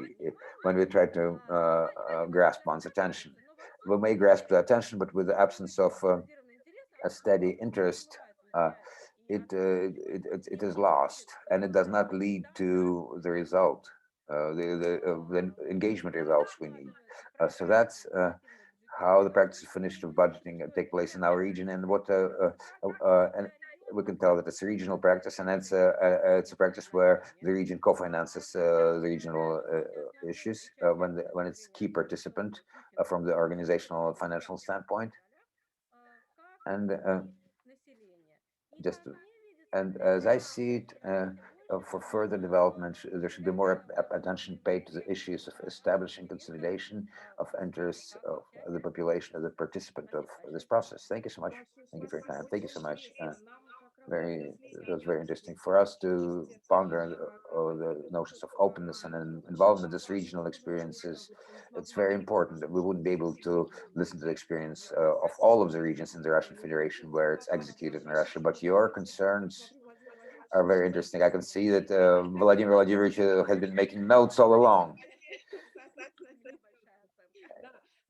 So to move on to discussion on time, as I promised, I'm not gonna make any comments. I'd like to pass the floor to a speaker from St. Petersburg, a financial committee in St. Petersburg. Please, Natalia Ivanovna Lukyanova, Vice Head of Financial Council. Tools of citizen engagement in the urban city budget of St. Petersburg, with the example of your budget project. Hello, dear colleagues. I hope you can see my presentation. Can you hear me? I would like to focus on the tools of engagement that are presented by our initial budget project, your budget, and the satellites that emerged over the past 2 years. But since Alexei Alexeyevich, in his word of greeting, has briefly spoke of our small achievements, we can speak of when it comes to budget openness. I'm talking about the site and some our website and other works we've done. Regarding your budget project, unlike Tula, we deal with. We've been working for the 6th year now. We have we can cover a 5-year cycle. And if we were to use Vladimir Vladimirovich terminology, our ecosystem looks in a way that where the key element is our anchor project, your budget. And in 2019, we have a school initiative budgeting, your budget school that we have tested only in the central region, only in one neighborhood, in 28 schools. Other than that, at the same time, our partners from the European University in St. Petersburg have created a project, neighborhood project. It's a school break project. It was launched in 2019. It's not an urban project, but still very nice. It was, and in 2020, they've managed to implement it in 2 neighborhoods, in Krasnodarisk and Petrogradsky. Unfortunately, due to the pandemic, we had a broader scale model, but we were unable to execute a school initiative budgeting in 2020. We did not conduct a selection. We only have dealt with the implementation of what was selected in 2019. But we have another initiative coming up in Nevsky neighborhood. They have launched their own school project with no support, and it's been more or less successful. It was a very interesting idea. A lot of people like, and even without our help, the neighborhoods on their own are trying to do similar things. And one of our successes is the first project was partnership planning. It's an initiative that involved selection of a land plot, and as a part of the project, together with a local participation of the locals. Uh, Urban development project. Urban development concept was developed that will further be tweaked by architects and not the way it's normally done, where first documents are prepared and they're presented for public hearing, where if it's paid for by the budget, there's much you can do with. So now finally we have the carriage behind the horse where it should be. So now first we do the social research of the territories, uh, conduct public hearings together with the locals, though it was done online due to the pandemic, unfortunately. But in our opinion, it turned out quite well. The project was approved by all the necessary authorities, so we're starting construction towards the end of April. So the general parameters of our involvement are not quite, they don't look as great as what we've seen in Tula. So it was 1 billion. Here we only have 200 million altogether, including expert support, spendings and all of it. So it's about 300% from the budget for 2022, because we'll select projects that will be executed next year. So that's the proportions we're seeing, 5 times less, five times less in relative terms. But since it's an unusual project, and I think we can be proud of us keeping the quality at a certain level. The idea of scaling, of course, is still there, but we try to scale without losing the quality, process quality, and would put a lot of effort into protecting these principles of ours. Let me run through the last year's achievement, just so it's generally clear uh, what our projects are, compare how they may be different from other regions. In 2020, we selected 23 projects. Budget Commission selected majority of this, so there's 17 from 6 participants, and also 6 projects were selected by public vote in the city that conducted it for the first time. So so citizens could also be part of the projects. Just not only the 20 commission members, because often people often accuse us of only have 20 people deciding 400 or 500 million sometimes, but not far behind the major European capitals. So to smooth out this shortcoming, we have conducted citywide vote, and we'll do the same thing this year, and thus the scale of participation is, higher. Regarding our projects, I'd like to cite a few examples. One of the examples is uh, skate park construction built under a highway. First of all, it's very, I think it's a very good idea from the technological standpoint. It does not take any sort of a roof. So it can be used all year, and it's cheaper maintenance, and it's appreciated by the community. And it's one of the initiatives that we're very proud of, because every year we've started noticing that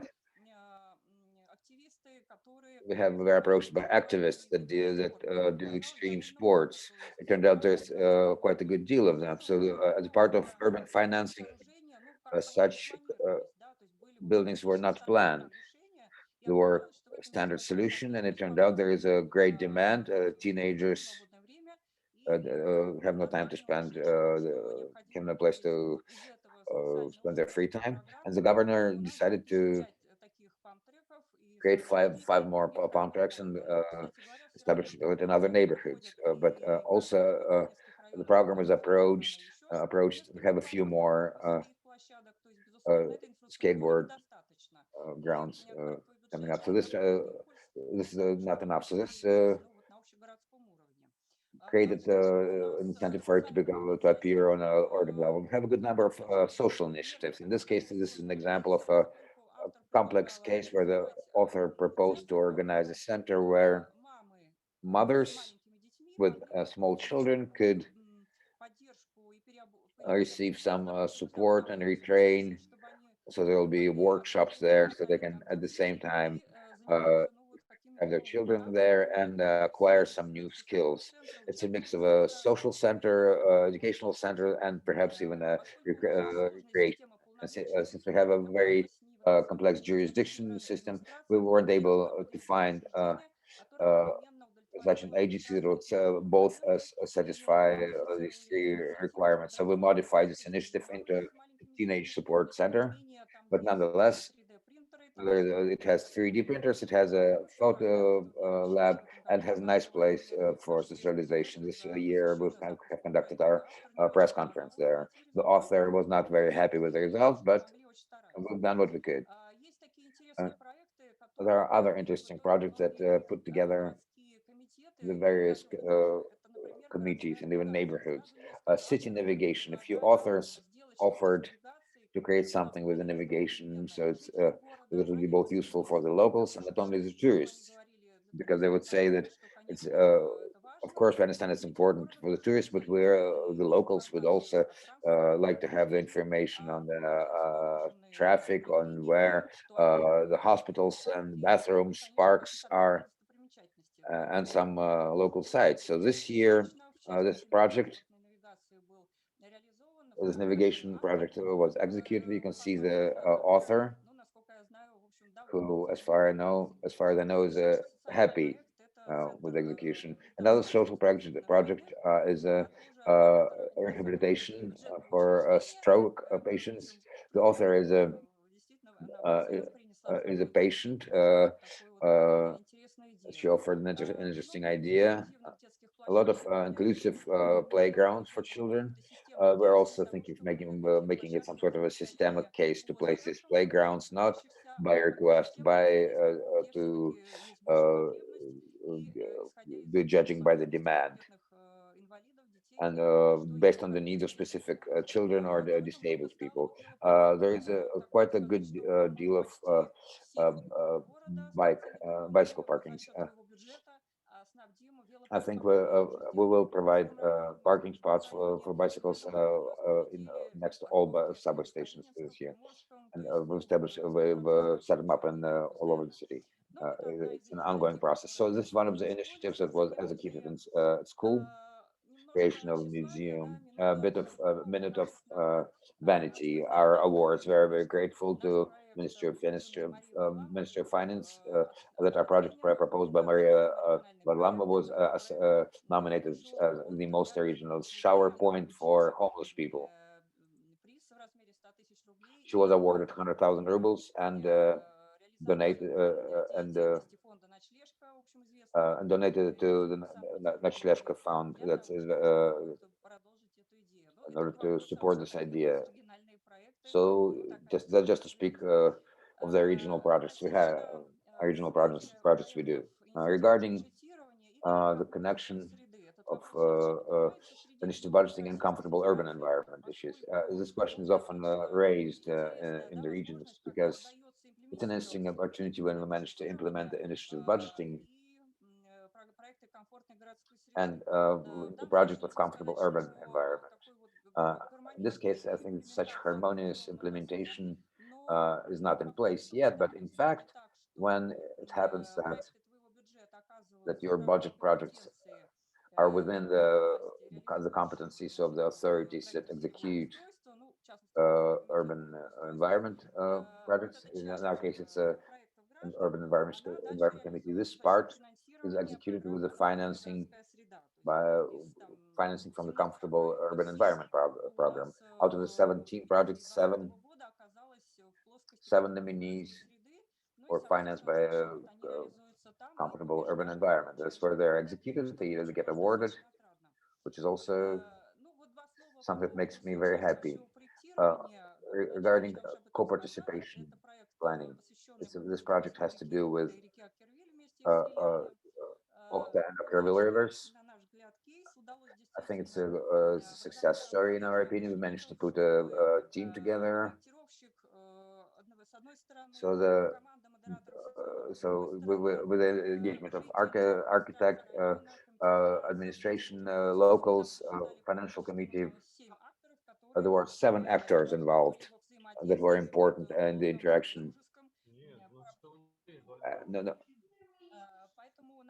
So we hope удачно в этом this году и will продолжим. be successful this year, and we'll continue what we've started Тут пара цифр in the относительно future. какой-нибудь Some инициативы numbers regarding the budgeting. school initiative budgeting. Интересно, может быть, If you're посмотреть interested, такие you can take проекты. a look at the Из projects каждой regarding модели, да, то есть each было model. отобрано 28 So школ, we had 28 schools selected that all took part. And in the end, we've selected 10 projects from 10 schools and then spent 30 million rubles on that. 7 projects out of 10 are executed.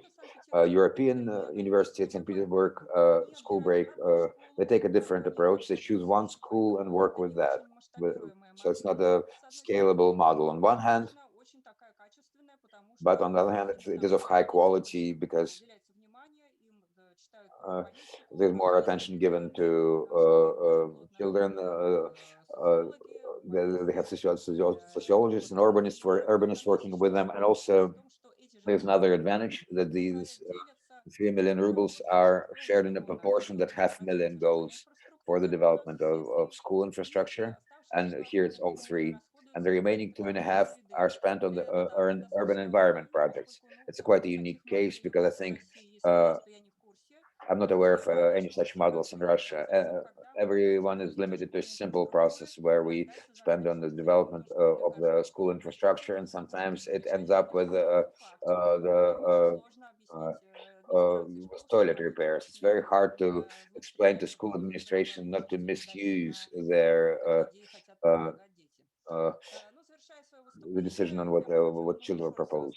Once again, to draw the line, I'd like to speak of the tracks we'll have this year. First of all, we'll somewhat updated your budget project. It is now in the online format for obvious reasons. There are new participants now, so we have representatives for only 3 neighborhoods that don't have this experience. So there are suburban neighborhoods are small. It's hard for them to win. And the budget is the same. We'll also conduct a vote, a citywide vote, either from uh, use of state services or. Вот у нас параметры бюджета. So those are our budget parameters. Your budget 120 for co-participation with an investor and 100 million, and your budget in schools is about 60 million rubles. Other than that, we develop a new practice based on the Vera Vladimirovna's thoughts, who spoke of a gap of us not working with involving people with their needs. So there's a niche we need to fill, and we have a similar thought, and we've decided that your budget needs to be more compact and technological. Your budget project, that the projects that come in are more standardized, more clear, easily is executed, and the hard cases we would like to have a separate sandbox for, where we would work together with locals, with the expert community in a somewhat different format, because within the framework of the budget to execute waste removal projects or organizing the homeless shelters all over the neighborhood, inclusive playgrounds for the children throughout, because it's an urban project. It's not a neighborhood scale. So we introduced a few limitations that would allow uh, uh, to uh, to keep the simpler projects in your budget, trying to work out the quiz every time, because everything has to be done really fast, because it's a 6-month contract. So the city level, broader scale, or industrial projects, they should be considered as separate cases where they're processed in a different way. Hoping by the fall we will be able uh, to establish parameters for this new practice. And the final thought I'd like to share for my speech, whether digitalization or not, engaging citizens into budgeting. We have this idea that quality important. It's more important than scale in some sense, and that's why. So we need to be very careful because in the regions where the level of trust to the decisions made is not the highest level, we're forced to the choice, either scale or trust. Based on the participation ladder, first you gain the trust, and then you can integrate digital tools, digital platforms to communicate with the citizens. And before we have this trust, you have to have some losses before you gain the trust and capitalize. You cannot do any votes without that, and we have no goals of limitation. So we all have a common understanding here. That's not something what it's not something what we want to do, because there's no reason for adults to do such things, and that's perhaps that's the only thing the only thing I'd like to say. And finally, in St. Petersburg, for what I understand, both laws are being passed on initiative budgeting. One citywide, one municipal. We have just signed some documents on the law of initiative budgeting, but of course it still needs. Well, at least the lawyers don't take it seriously just yet. And there's a proposal maybe next year regarding our section. I'm sure there'll be such a section that would have to do with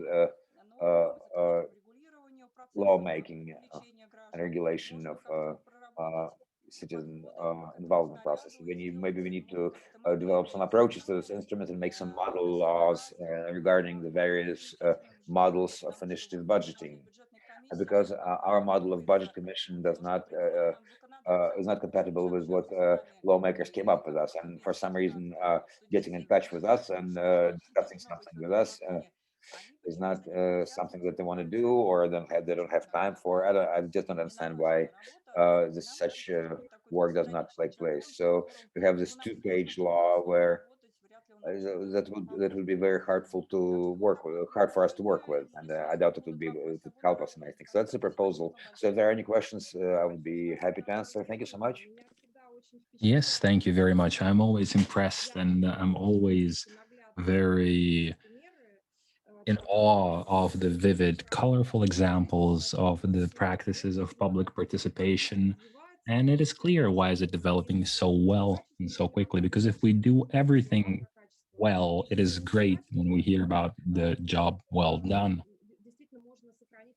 And truly, we will be able to maintain the level of trust because our participatory budgeting is not only about what can be done with in terms of rendering our citizens new services, but it is first of all because of the interaction of the community, of the society, and its government.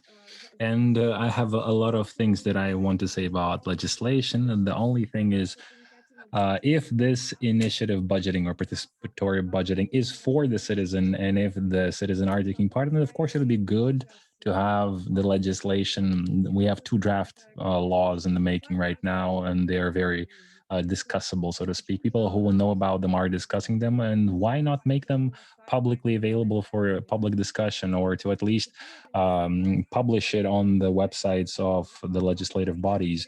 And this is a rhetorical question, because we have no time for this discussion right now. But we do have a number of questions in the chat. Natalia Gerono, please look. Alexander Yurievich also wants to ask something, but I would like to please wait. We have two more presentations, and then leave the discussion for the last part at the beginning of our discussion part.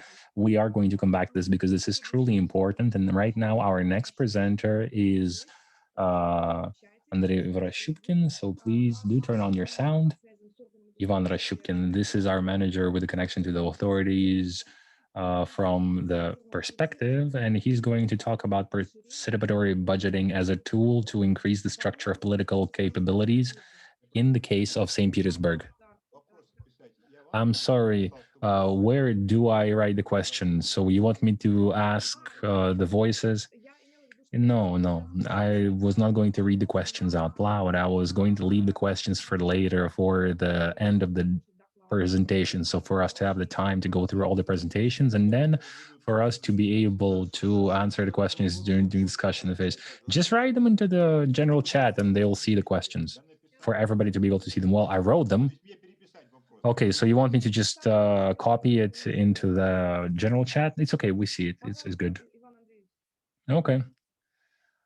Ivan Andreevich Rashupkin, please, the floor is yours.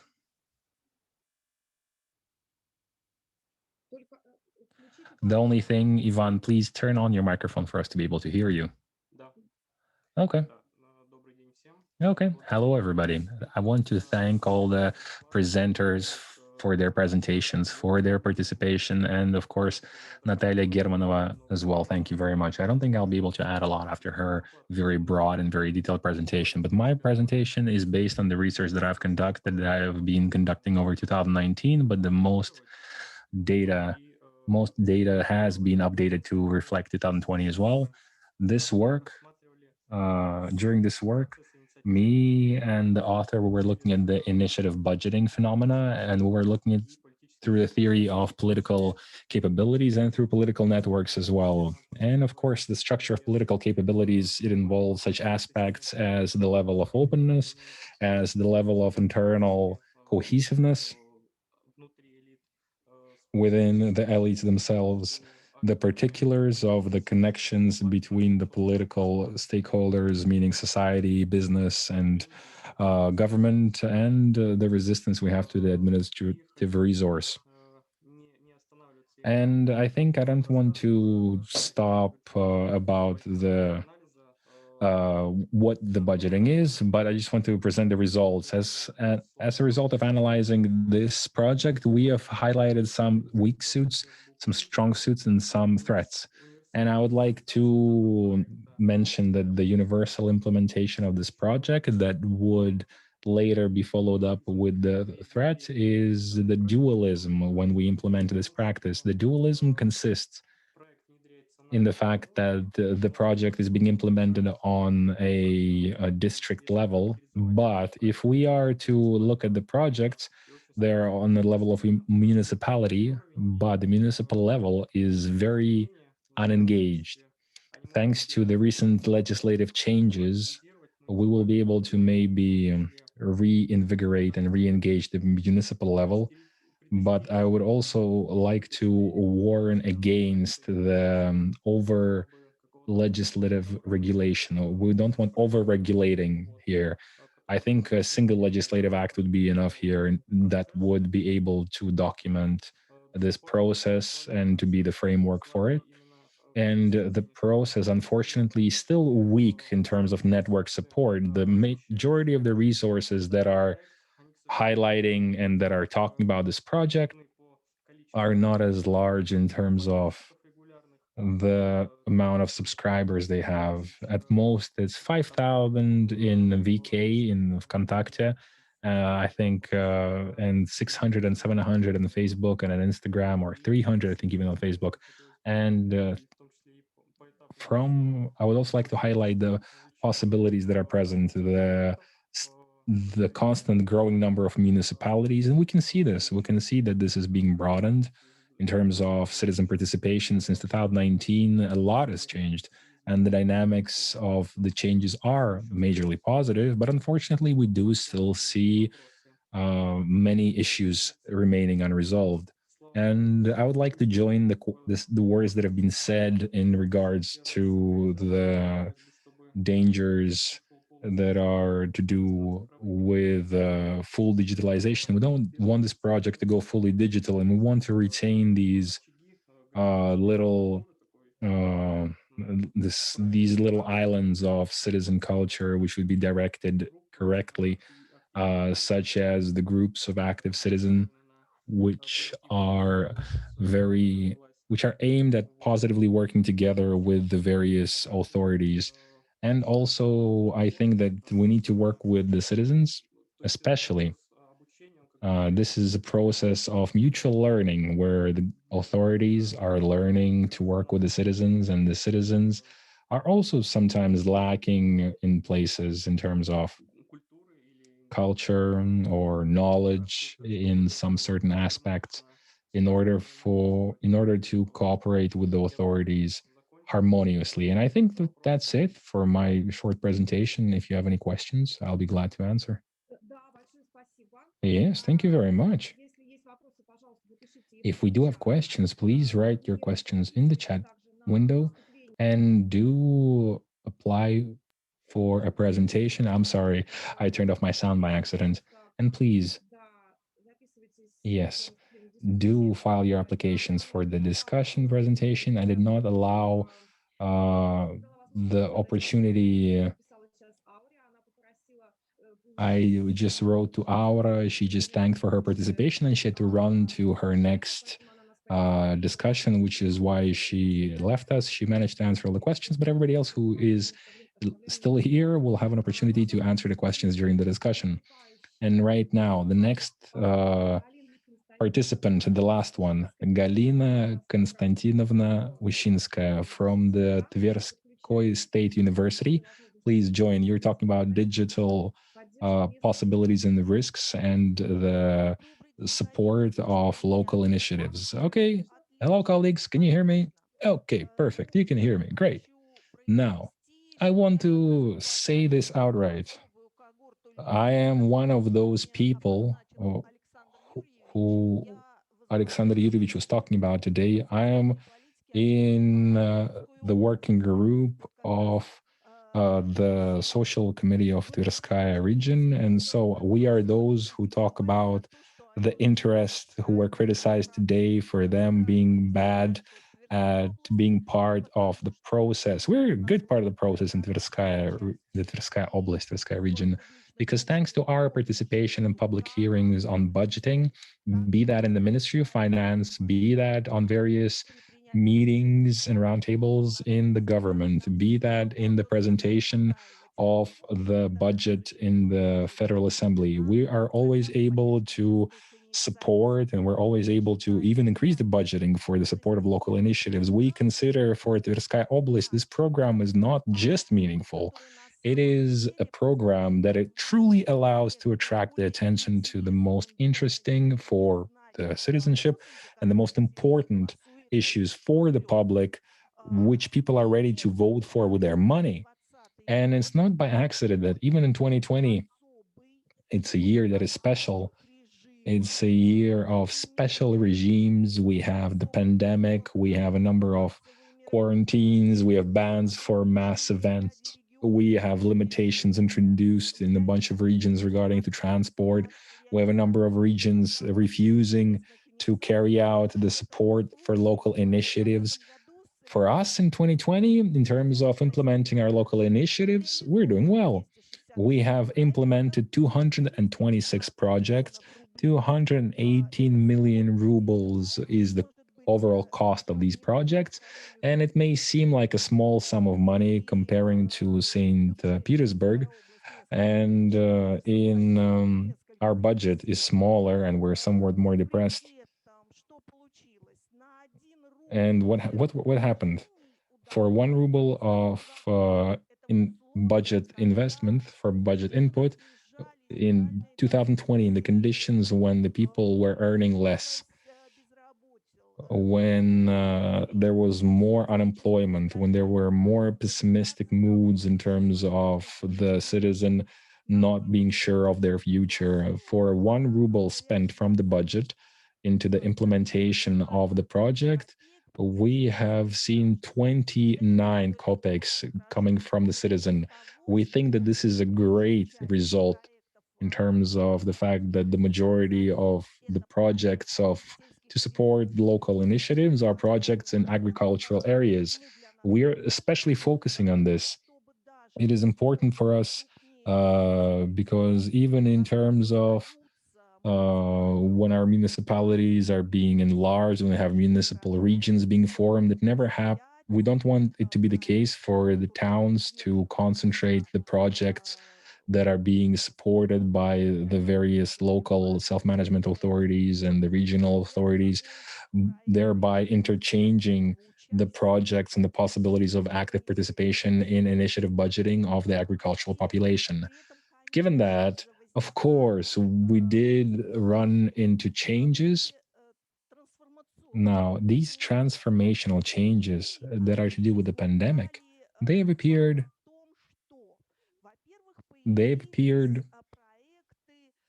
through the following. First of all, we had projects appear that would touch on the questions of local magnitude, and that would allow to include the populace into a special community monitoring of their execution. So the projects where business was ready to provide, for example, video surveillance on how the work was being carried out, were a great support to this. And I think that this is a very important part of public control, where any citizen from their computer, knowing the address of this project, knowing the address of the camera that has been installed, for example, for the control, for controlling the project's execution, could track that. And I think when business helps with that, is a new way of emphasizing digitalization. The не просто синхронизация социальных сетей при реализации проектов, но и проблема в том, что эта синхронизация информации и представления требуется и с официальным сайтом органов власти, в частности, органов местного самоуправления в первую очередь. Почему это становится важным? Вот Александр Юрьевич сегодня упоминал лестницу участия. Да, несомненно, то информирование, которое как минимальное участие закладывается в эту лестницу, а у нас в законодательстве связано с реализацией 8-го федерального закона, закон об информационной открытости, он в условиях пандемии не работал. Почему? Да потому что проекты, реализуемые как инициативное бюджетирование, они на сайте органа местного самоуправления фактически не освещались. Они широко уходили в народ, они широко модерировались, они широко формировали видеоряд по проекту в социальных сетях, но вот такой тесной синхронизации, тесной связки они не требовали. И тут пошел определенный провал, тут возникли риски. Какие это риски? Понятно, что их надо будет учитывать в дальнейшем развитии программы, потому что, уйдя в цифровое взаимодействие, мы оттуда не выйдем, но мы готовы будем решать вопросы улучшения этого взаимодействия, выстраивания интерактива. Ну, во-первых, в чем возникают риски и возникали риски? Риски связаны в первую очередь с цифровой дискриминацией. The risks are to do with the digital discrimination of certain groups of citizens. It's a huge area. It's like 5 countries of France. This is the Tverskaya region size. And of course, everything would be great. And in terms of the pandemic, maybe the digital format would not have been so important if on the 5 municipalities we would not have certain areas which do not have internet. Even for the cashiers, you know, we have a special way of transferring information because we usually have regions with no internet, meaning that even the taxation services have a special aspect of interacting with them. So digital interaction in these regions is physically impossible. So we have to take that into account. Apart from that, we're also running into digital discrimination in terms of the knowledge of active IT users. So if our citizens of the pension age, the elderly, who are active and who traditionally for example, agricultural regions have been a part of meetings and discussions on projects and programs. Here, in a certain meaning of the word, they lose the ability to participate in this if this discussion is taking place through various online platforms and through online interaction. Now, also, we are running into a system and a situation on the support of are we ready or not ready to be part of the social media. Now, the incident of the management is being pushed by the authorities to use the social media to spread information more actively, in creating certain pages and groups in these social media that would represent the various authorities or various local self-governance entities. And of course, these groups are created, and of course, they are aimed towards a certain target audience. But we understand that social media they create a certain barrier for the participation in this discussion that is to do with registration. Now, in the conditions under which we have fiction attacks, where we have very active fraudulent activity, that for the entire populace is especially emphasizing computer safety and literacy. In a number of areas, we have certain groups of citizens who are just afraid of actively using and registering on various social media. Maybe this is a very pessimistic take on the social media, but nevertheless, these are behavior models that we interact with and that we have to take into account, and that in their essence should influence the processes that are connected with taking into account and with involving the citizens into the discussion of projects, into generating project ideas, and into the opportunities of active volunteer participation in volunteer groups, in procedures of public control, and so on. There is another point that is equally important, and that moment concerns the fact that digital discussions and digital forms of active voting, they, in a manner of speaking and in certain cases, allow to manipulate the decision. Now, why is that the case? You understand that the option of participating offline in a public hearing allows to see the opportunity and the readiness of somebody to present on a certain topic. And the online option always allow the moderator. So for example, if Tatiana right now would want to, she could just turn off my microphone and I would be able to do nothing about it. And in this case, we do run into a scenario where we are able to regulate the process, which undoubtedly could influence the choice. And we could, at the end, we could get a choice, not a choice that we would want, but we could get a choice that the moderators want. And this is something we do have to pay attention to. And one more little thing that I'd like to direct your attention to based on the results or on the lessons of the year that we've spent in the lockdown, a year of the pandemic that has influenced and impacted what is happening with the current transformations in the various programs for support of local initiatives in the subjects of the Russian Federation. And I'm going to emphasize and give the example from the Tverskaya region, but I am sure that this is what's going to be happening in every region eventually. Given the conditions where we had the first wave, the second wave of the pandemic, and where the selection criteria for the projects did not change, where we still wanted the public to participate, where we still wanted a lot of beneficiaries to take part from a variety of projects, we, first of all, involuntarily left out a very important sector that was unable to participate fully, that was unable to participate in the initiative budgeting process under these conditions. And that is the private housing of the larger cities. And why did this take place? Because, for example, if in an agricultural little settlement, we could evaluate the efficiency of the project based on the total amount of citizens, even if we're talking about such simple criteria as in, are we having a road repaired or not? Where you have the road repaired, we can measure it. We can say that 20% of people who live in this settlement are going to see benefits from the road being repaired.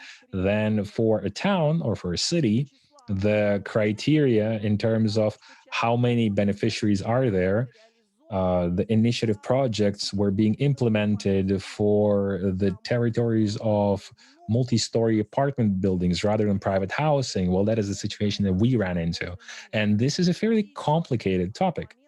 Now, one more thing that I'd like to direct your attention to.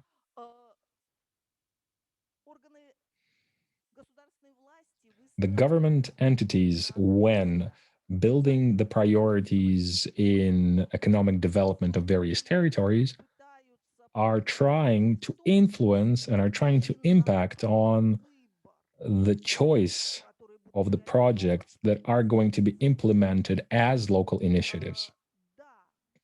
Yes, this is something that they don't impose, but they do manipulate it in a way. For example, in 2021, we have seen changes in our stature on the support for local initiatives. And what sort of changes were included? We have had priorities introduced. And these priorities that are to do with subsidizing the implementation of certain projects on support of the implementation of local initiatives. We see 5 priorities, but all of these 5 priorities are given in the order, and they're all very different in the amount of co-financing. If, for example, our first priority includes such things as projects based on demography, ecology, and where we have like children's sport playgrounds, the collection of and the recycling. We have the infrastructure on the water engineering, and the co-funding of these sort of projects from the budget of the Tverskaya region is at 90%.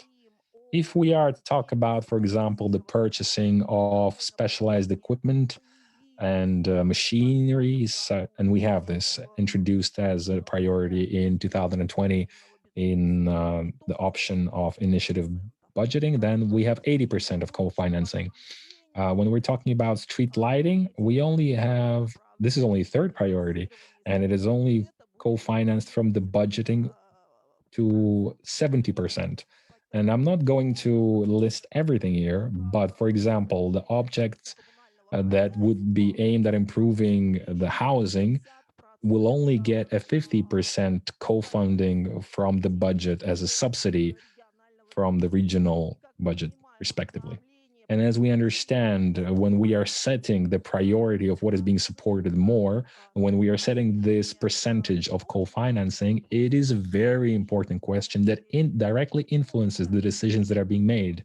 Now, why does it influence? Because we understand that if this is a municipality with a low level of social and economic development, where we have a low amount of money going into the local budget, then when choosing the projects that are going to be allowed into the competition, it is clear that the administration of a particular municipality is going to say, hey, let's buy a tractor, which we don't have, and which is going to, for example, be clearing snow during the winter, which is going to, for example, keep the streets clear, because there we're going to get 80% from its entire cost. And then we're also going to trade it and, bend it here, bend it there. And then we're going to have both of the money and the tractor, and still great opportunity to continue receiving financial aid in this direction. I think that this introduction of priorities into the program of support of local initiatives is a way to manipulate the citizen participation in this program. This is, of course, it does lead to a certain criteriization of the projects that are being implemented in this format. It does influence and impact the decisions and the resolution of the questions that the public is trying to solve, that the government and that the authorities consider as important rather than the populace. And this decreases the creativity, and this decreases and kills the option for the population in this given case to carry out reasoned and well-founded choices when it's not the money that is impacting and is the key player in choosing the project that it and is the key criteria to choosing the project that's going to be later implemented. And we know, we have a number of very creative ideas that are being implemented in different regions and different places. And I'm just going to give an example to close off my presentation on a positive note without leaving us hanging on a dark side of this. And we have a settlement called Kalashnikov, a settlement with a large elderly population. So a lot of people who are pensioners. We have a changing structure there, little amount of workplaces, and the project that was being implemented based on the initiative of the younger generation of the settlement is a skate park. And the citizens would actively, the elderly citizen, and there are a lot of them, there's a lot of them in this settlement, under the conditions, well, you understand, they're just getting their pension. They were very active in participating in this project. How did they collect the money for this? The younger generation, based on the cultural house, they were conducting promos on collecting used paper, and they would send it for recycling, and they would get paid for it, and they would fund this public initiative. And this is a very interesting project, and the populace was very happy that they now have this amazing skate park inside their bigger park. And they were very happy with the fact that the younger generation does not feel excluded from the process of choosing the direction of where these projects of city and town infrastructure can be implemented. And I'm going to mention one more positive moment. When the populace feels that its participation in various projects brings the opportunity to implement a lot. So not like a small project that somebody's going to see, somebody's not, but to implement something that everybody's going to see.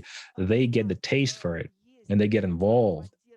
Thereby, we have the program of supporting the program of support from the Ministry of Construction, where we are supporting small towns, where the choice of projects for the town of Staritsa has at the end led to an effect where they were very actively working to get the financials they need to get this territory done. And they were able to attract 40 million for over 3 years, which is much larger than the local budget in its entirety. This is, again, a small settlement, approximately 8,500 people living in it.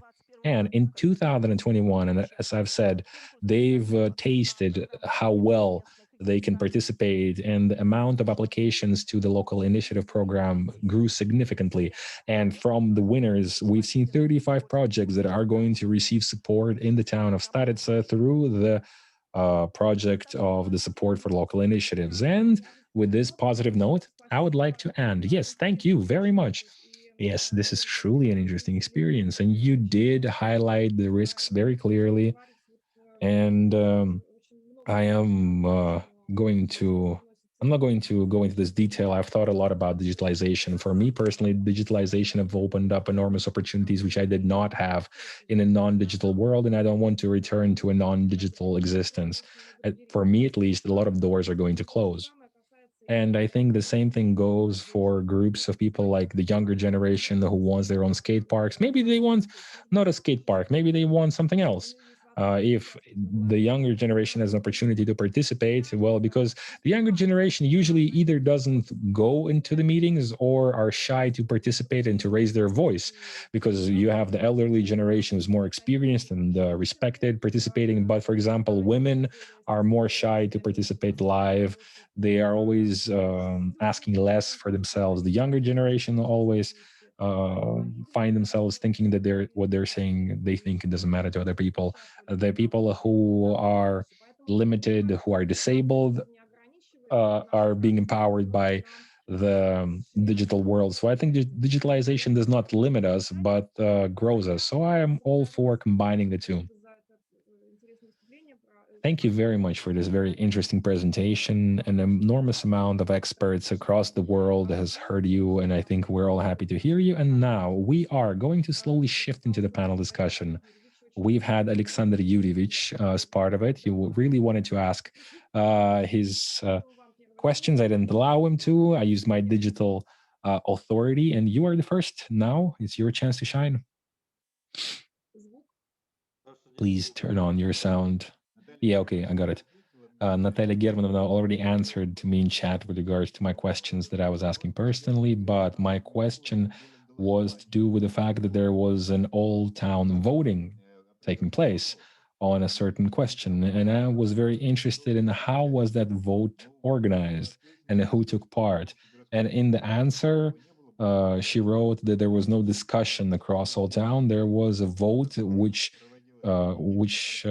collected 2,675 votes, which took 2 weeks and took place on the website of KP, which was criticized heavily. And I'm going to allow myself to join that criticism, because to call this an all-town discussion or an all-town vote when you only have 2,000 people, well, the majority of people had no idea that this was going on. So if we are going to hold it in that way, then we need to take into account how are people going to get involved.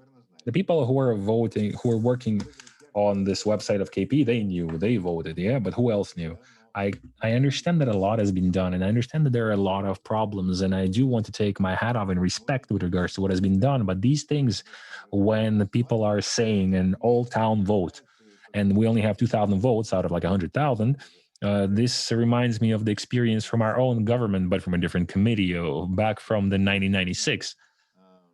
During the seminar that we held for the employees of the NGOs, we had Kozaka, a deputy, present.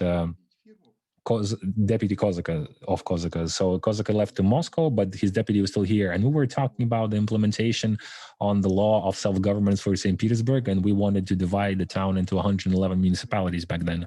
And this respected colleague deputy has told us that it is known that a division of the town into 111 regions should be held with the application of the input of citizenship. And they told us, well, we did two things. We did a survey, and then we just asked everybody to write into the St. Petersburg newspaper Vedomosti, what do they think about the division of St. Petersburg into municipalities? And what did they end up with? We ended up with the same result. Both by the survey and both by the letters that came into the letter were against it. And my later question, okay, and so what's going to happen next? Well, we took their opinion into account. They're against it, but there is no paper that says that we have to listen to what they want. So, we took it into account. Well, did you at least tell the representatives that it's true? The representatives didn't know. Nobody knew. And that was a very honest answer. And so when we say we take somebody's opinion into account, I always bring this example up, where we have the opinion, but we take it into account, but don't act on it. Well, I understand time has passed. I understand things are different. But when people are talking about very interesting experiences, and when people are telling me we had an all-town vote or a discussion, I understood that I perhaps am not a citizen because I have not heard about anything. And maybe I live in a different dimension because what they're talking about is happening somewhere else. But this is once again very important, and I don't want to burn a fire without a reason. But here it is very important to divide, according to what I think. And this is true for many of the things that have been spoken today. Here it's very important to draw a line between the wish to create and to make everything happen quickly. And here, a lot of questions from Uzbekistan, people are asking, does it not take longer time to make a decision if we have public hearings? Well, yes, it does take longer. And if we need to make something urgently, we just need to be honest and we need to say, because of the conditions, we had no public hearings on the subject. And it's completely another topic that if the public hearings are not a show and are not being manipulated, then the people get interacted and involved, and people get involved in making the decision. And this is a constant problem, a constant dilemma, a constant question, a question of where we should stop if we're talking about participatory democracy, because in Uzbekistan, as far as I understand, that is the direction that they're going towards. And I'm interested in to see where they're going to end up with. It looks interesting. And of course, the government officials who are not used to this are asking, does this not draw the process? Yes, it does draw it out, but that's the point. And another thing I want to say, we had very interesting presentations today during the section, and I think that a working group should include in terms of the efficacy of the public participation that we're forming. I'm very happy that Natalia Germanova is ready to be a part of this working group in terms of the working group that is going to prepare the conference, which would meet together, exchange information, and I hope that we are going to be doing this offline as well. And the last thing that I want to say is that the last presentation was extremely interesting. The respected colleague from Tver, right now I'm trying to remember. 1 second, I wrote down everybody, but I need to find where I wrote this. Yes, Galina Konstantina Lapushinskaya, thank you. I was listening to you and I called Natalia Kozlova, a colleague in the University of Tver, and she's, by the way, the leader and the head of the strategy center. And it's very good that we are seeing such interested researchers in Tver, and I hope that you'll be able to find common language and common grounds in terms of mutual research. Now, I'm not going to take up any more time, but the discussion itself makes me optimistic because we are seeing, of course, even now we need to understand each other. We need to understand that some of us are authorities, some of them are the expert community. We speak on different languages, but if we would have all spoken the same language, it would not be as fun. But understanding each other's problems, and if together we're able to understand the language of the interested communities, of public organizations, then everything is going to be truly serious. And the last note regarding the representatives. Now, why is the law not published? Because we understand that the political will gets involved here, because there are certain representatives who are happy to discuss the draft, but their opinions are not going to count for much in our general legislative bodies. We have certain agreements, certain party discipline. So when I ask somebody why did this not happen, they just tell me that, hey, we got a new order in the morning, a new document that we all have to sign. And all of us, 20, 30 people, we all vote as we're told to. So here, I think the political will is a very serious question and a very serious issue, and the financial committee, judging by what we are hearing here, is much more open to a real interaction than the legislative committees and legislative gatherings. Then that classifications, they have accepted the regulation. Now we need to think about what are we to do with these projects. Maybe we do need to take them out to a public discussion where this is happening into a public domain, because we can't ignore the town's citizens. But this is a very serious thing, and we do need to take it into account. Okay, Natalia German wants to comment. Regarding the Old Town voting, we are accepting this criticism, but we want to say that this was just a pilot vote. And we did have a political decision. Of course, I don't have as vivid examples as you've encountered in your experience, but I've also had I've seen the order of Yelin that we are creating a special website on which we're going to hold all our surveys. That we've already spent money on it, and this is a single point of attraction where everybody's going to vote. And this was something that took place in the March and February of 2020. So this is something that we could not avoid. And this portal is something we had to use. So, do this with the Gosuslugi services or with another thing. It was hard. Yeah, we understand. Life happens. So there was no ill will in this decision. And I think that this year, we perhaps are going to be doing this on our own website using the Gosuslugi, because we do need authorization. Of course, then we're not going to see as few people as we've seen on the EKP portal, but we're going to have how many? 50,000, 500,000. Yeah, okay, now we're talking. But then we're going to get accused that this is how we are making this happen along the budgeting officials. But it's hard to explain to people that the Gosuslugi and the EKP are not solely used by people who work for the government, so it's hard. But regarding the representatives, I think that in this case, everything is much more simple in this case. They just don't want to make heads or tails of this legislative practice.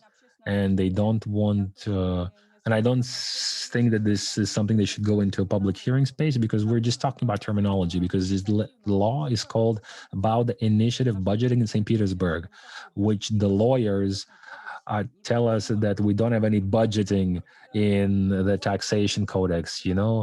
That in terms of legislation, we don't have a legal basis to accept this law. So that's what the lawyers tell us. So the question is that they can still accept it as is right now, and then later the prosecutor's office can come and they can say, we also have a phrase there where we want to get the citizens involved, and they're just copying our charters, which do have some good phrases, but they're saying that the legislation, that the aim of this law is to attract the citizens into the way of how we're spending the budgets. And our lawyers are not satisfied. They're like, citizens are not part of the budgeting, then why are they here? And the lawyers are just trying to cut them out because there is no legal base. So this is there on the municipal level, but then we also need to call it differently. We must also call it not municipal budgeting, not initiative budgeting on the municipal level, but for example, a law on, for example, initiative legislation. And this is just terminology work. So this is us. We have to get together who know this terminology, and we have to find an acceptable option. And they've wrote that the participants of the initiative projects are government authorities. Like, what is that? The only thing that we were able to fight last year and win is for the representatives to not be part of this initiative projects. But it took us 2 years, to get this done. Natalia Germana, thank you very much. I just want to comment on this example.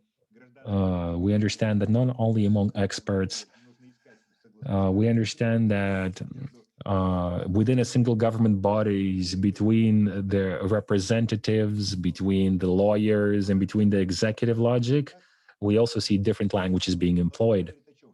But this tells us that we need constant communication. We need to constantly talk this through for somebody to arise who could understand both sides and find a real compromise. And this, colleagues, the last thing I want to say, tells us about one more very important thing, that if we are demanding full transparency for everything the government does, is a very dangerous demand, because there are certainly certain things that need to be arranged in terms of finding a mutual language, because otherwise we're going to get the same thing as Biden had with talking about our president. And this is not allowed in diplomacy. Diplomacy without secret negotiations could sometimes not be present. Otherwise, it's all public activity. I'd like to cut into your St. Petersburg conversation. I'm just biting my tongue not to do this earlier. I just want to introduce. I don't want to add some gas to this argument because I have something to say here regarding. Yababrashnikov wants to speak. That's it. That's it. I'm gone. That's it. I've said everything I wanted to. Vladimir Vladimirovich, thank you so much for interrupting Alexander Yurovich. Finally, I couldn't bring myself to do that. Yeah, I understood that. Yes, it's hard for you not to do. Okay, I understand that. We have Yelena Vrachik, and I have Vladimir Vladimirovich, and I have something to, and Tanya Kovinchuk wants to say something. The only thing I'd like to say is that the risks that the legislators will become obstacle for the development of initiative budgeting, they're proven on international experience. In a number of countries, it is said that it is believed that the deputies of the local self-management, seeing the citizens taking over the agenda, and there are new leaders who are their competitors, they actually become obstacle for the development of the technology. Elena, we agreed that you would be next, so it's your line now. The floor is yours. Yes, hello. Hello, dear colleagues. Thank you for the opportunity to bring forth a few theses. I was away for some of the discussion, but once I came back, like Vladimir Vladimirovich says, I've been biting my tongue because it's because I have a lot to react to. It's very relevant. And for the first part, the first thesis, I would like to advocate the government bodies point of view. From what point. We always discuss how do we give the opportunity citizens to express their opinions, to take part in things, and give them opportunities. At the same time, we wait for this great variety of projects, creative ideas. We want, if God forbid, wouldn't affect the opinion, public opinion. But when it comes to initiative budgeting, we still need to remember that the role of the governmental authorities is still there. And let us say that the local self-governance, the regional authorities, they have a right to somehow express their opinion and about how they see the development of civil participation, territory development, and so forth. And in this urban planning and what projects within a given period, within a given territory, within the existing capacities will be most effective. There is a right for that. Another issue to discuss is whether there could be a misuse of this right. But once again, so the legal novelties when it comes to initiative projects provide the opportunity in various procedures to for the citizens to protect their rights and express their own appearance, including financial participation. You have to really think long. You have to really take time to think what's more relevant for you. And once again, advocating the point of the local authority standpoint. Once again, we need to remember that there is a number of supervision authorities, and no matter how creative you want to be, the project want to be, you will be limited by the requirements of by the various norms and all of the visits you'll get from the control instances that will see how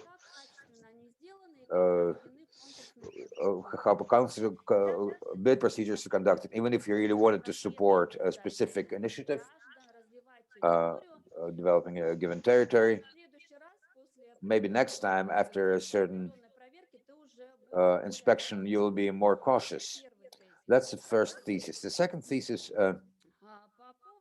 regarding actually the participation procedure. I very much like the question about the complexity of public hearings, how difficult we make them. I like the thesis on generally communications, whether people are afraid to take part in public discussion or not. But как мне видится, в вопросах участия граждан важен даже не сам процесс участия, важна not so much the very process of participation that's important. It's how steady these procedures are, how clear they are, an opportunity to use them a number of times, their efficacy. And on the other hand, what's important is a culture of participation, a culture of discussion. And that's something we don't have just yet. A culture of discussion between experts, local authorities, discussion between neighbors when they discuss and prove things. And the culture of discussion, presenting ideas as both from citizens to authorities and authorities to citizens. And another thesis I'd like to bring up is we are all very much into this participation. We want to see it everywhere, but perhaps just a sign of the times. It just has to do with the development, something we cannot avoid. In essence, the tool set is quite broad. And last year was quite helpful too. We looked back and started using to a larger degree remote procedures. Yet, even looking at the experience of our project center, interaction with the local self-governance institutions speaks of the fact that you can present any instructions or recommendations, but still the authorities need to have an integral understanding of the processes and the tasks of each procedure. And what we encounter is that we have municipalities have procedures for initiative budgeting, but they're not working. And so there is a desire, and they work, and there's a desire and there's the money, because all of the parties involved don't even understand what it's there for and how it's done, and how do you get people engaged, and what will we have in the end. And regarding the range, the scope, I think our task of the expert community, the state authorities, that this technology on inclusion, on the work with citizens would be in place, and there were clear, there's a clear tool set and a clear understanding of what instrument is used for what. But unfortunately, even when it comes to public discussions, even a comfortable urban environment, discussion of public spaces, public participation is brought down to a minimum, because there's a lot of remote activity. The percentage of participation is quite small, and even the engagement. So I would like to draw attention to the fact that yes, we are living in the time of the big cities and online technologies and so forth, but largely we drive people to just press the button and vote and forget about it, and then just come and say, oh, the badge is in the wrong place, and we forget about everything. And it's geared at simply making a complaint. Perhaps when we speak about participation, we're talking about budgeting too. We are geared at something else. Dear colleagues, that's it for me. Thank you so much. Thank you. Thank you. That was quite interesting, Vladimir Vladimirovich. Well, perhaps I would dedicate some time for Anna Berinchuk, and we'll have more time for to draw the line on our meeting. So allow me to pass the floor to Anna.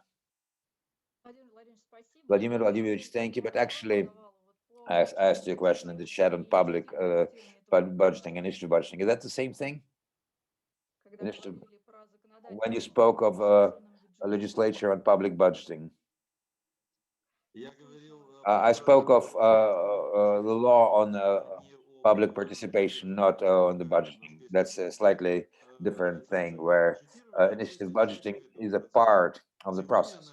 And right now it's one that's best methodologically founded. And right now we can provide the opportunity of broad use of this methodology. And generally, it seems too complex to many, and it seems it seems overloaded with procedures. But it's only at first glance. When we started working at it, it seems complex. Now, this process became very clear. It can be explained in the plainest of terms, how procedures work, what it takes, what needs to be done. If before we had hypotheses, now we have many years of practice that confirm these hypotheses, that you cannot ignore the procedures. You can, by no means, you can make them, simplify them or shorten them. There are a lot of things that you can simplify, and then the machine stops working. So that's why I speak of the ecosystem in general, of civil participation in municipal self-governance. But when it comes to, there's initiative budgeting has its own leading role.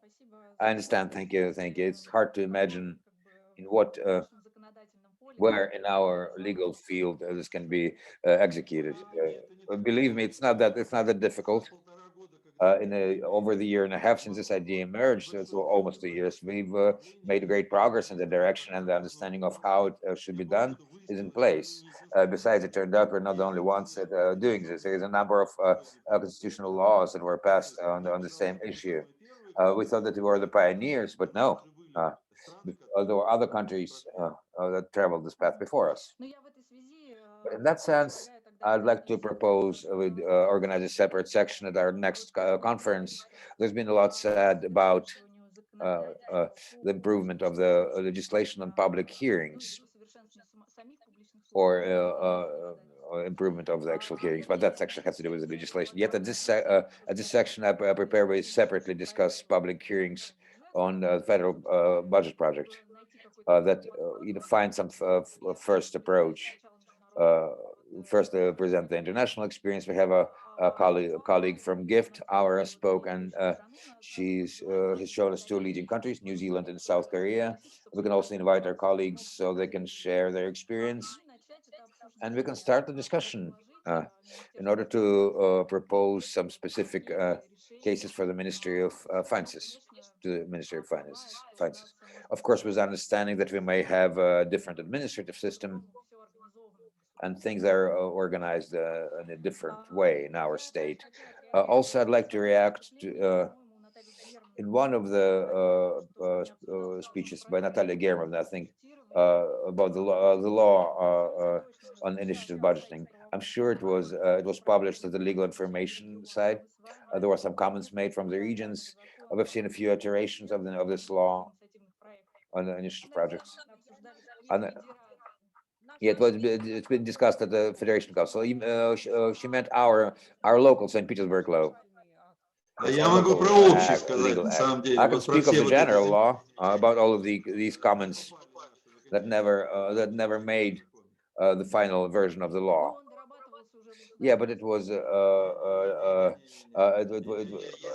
considered in the State Duma. No, I've had two options: what came from the Duma and what came back from the government. So now there is no point to talk about it. It is what it is. But there was a major difference between these two projects. And also, I'd like to react to the word budgeting that you use. Actually, yes, when we wrote the law on the initiative budgeting, we started with this word, but it's a term that it was translated from English. There is no such a thing. We're talking about there's no such term in the budget code. It's up to the government and local. Абсолютно точно. И да, с точки And с that's юридической absolutely clear. From the legal standpoint, the word budgeting cannot become a part of our legal framework. Да, еще вот в рамках Also, as part of legislation discussion at the conference, for the next conference, other than the international experience, it would be good to discuss the countries that are most successful in terms of participation budgeting development, to compare whether they had any laws on the initiative or participatory budgeting or not. There were, yes. The ones that were most successful, that's Portugal and who else? Well, the question of successful experiences. Модели партиципаторного бюджетирования реализуются. Ну и хорошо бы задать вопрос нашим там порядка 70 субъектам, вот у которых уже был to ask a question to about 70 objects, ask a question to закон им помог, и почувствовали какие-то ограничения. Наверное, это точно не на нашей секции мы можем сделать. Вот, я бы даже... I don't think it should be done at our session. Потому что, ну, Нет, в общем... я считаю, что это будет очень интересно. That would be quite interesting, yes. Yeah. Я уверяю вас, но это надо отдельно... It will be very interesting, but it will take a separate event for that. And it shouldn't be at the end of our section when we're all out of time.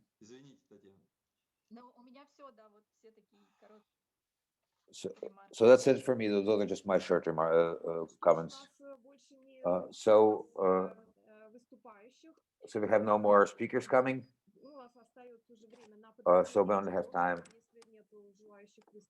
to draw the line. No one wants to be a part of the discussion. Alexander Yurievich? Alexander Yurievich is on the phone now? That's clear, yes. So that's it then. So now we can pass the floor to Vladimir Vladimirovich. Peter Evgeniev, I don't know what it is. Приходится вас выключать, это фонит. Это переводчик. Ой, переводчик. That's the interpreter. I apologize, sorry. Okay. Well, I wanted to be concise when asked for the floor, but since I've been getting it together, so much was said that I'm not sure I will be able to keep my word here. The first thing I'd like to say is, I feel great today because I've seen the embodiment of one of my long-standing ideas, dreams that sooner or later there will be an independent audit of regional practices of initiative budgeting. Today, I was quite happy to hear Vera Vladimir and Galina Konstantinovna, because what they've shown in their presentations are first attempts to implement independent expert audit of what is done in the federation subjects. And I'm very happy that this sort of panel format allowed for these words to be said, because when we have our presentations, when we speak of the regional experience, they presume absence of such objective component. Mostly it's just telling about the achievements. Natalia Germovna, that does not relate to you. You try to speak of the issues, but nonetheless. And the St. Petersburg program, I would like to know more about. And Tula, and what Tula having the auditors, and Tver, it's just wonderful. And that's the first specific proposal we quite certainly should discuss, and perhaps at our conference next year. And I think prior to that, we'll have the time to discuss these issues, the issues of independent audit of regional practices. And it's a very useful needed work at the moment. And the second thing is a large range of questions that have to do with long decision making and public hearings, difficulties of budgeting. So all of the years of over all the years of initiative budgeting experience, we live within this background of constant accusations of complexity of initiative budgeting. Yes, it's complex. Yes, I cannot deny that, and I never said that it's easy. And there are a lot of other no less complex issues. But you know, we really we had to learn how to run mobile phones. We had to learn how to operate a TV remote, and we can easily do it now. So why, in that sense, we're not unable to learn initiative budgeting or public discussion? What's so difficult about that? There is nothing there that that would tell us that it's impossible. More so, I must say that by creating the precedents of civil participation and making decisions with us, shape citizen culture of a responsible citizen.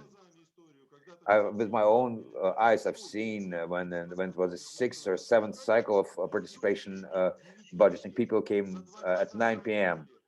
In 2 hours in every neighborhood. They've selected the projects that were worthy of attention, in their opinion, and offered them for a local citywide vote. And it took 2 hours because there is some experience in discussion, there is some experience in how projects are presented, how you make a primary vote, and that did not happen at once. And I don't remember, it was sixth or seventh cycle, and it has already shown this culture of citizen participation in Qashqai city. And it's not only Qashqai, it's not only in Portugal that it takes place, and that's something that we need to learn as well. Yes, we need to learn the culture of discussion, culture of interaction. We shouldn't be afraid of deputies. Thank God that we don't have anyone. I have never we have no resistance from a deputy. I have not seen a single deputy who would counteract us. For most part, they try to understand, they try to use this mechanism in for their political goals.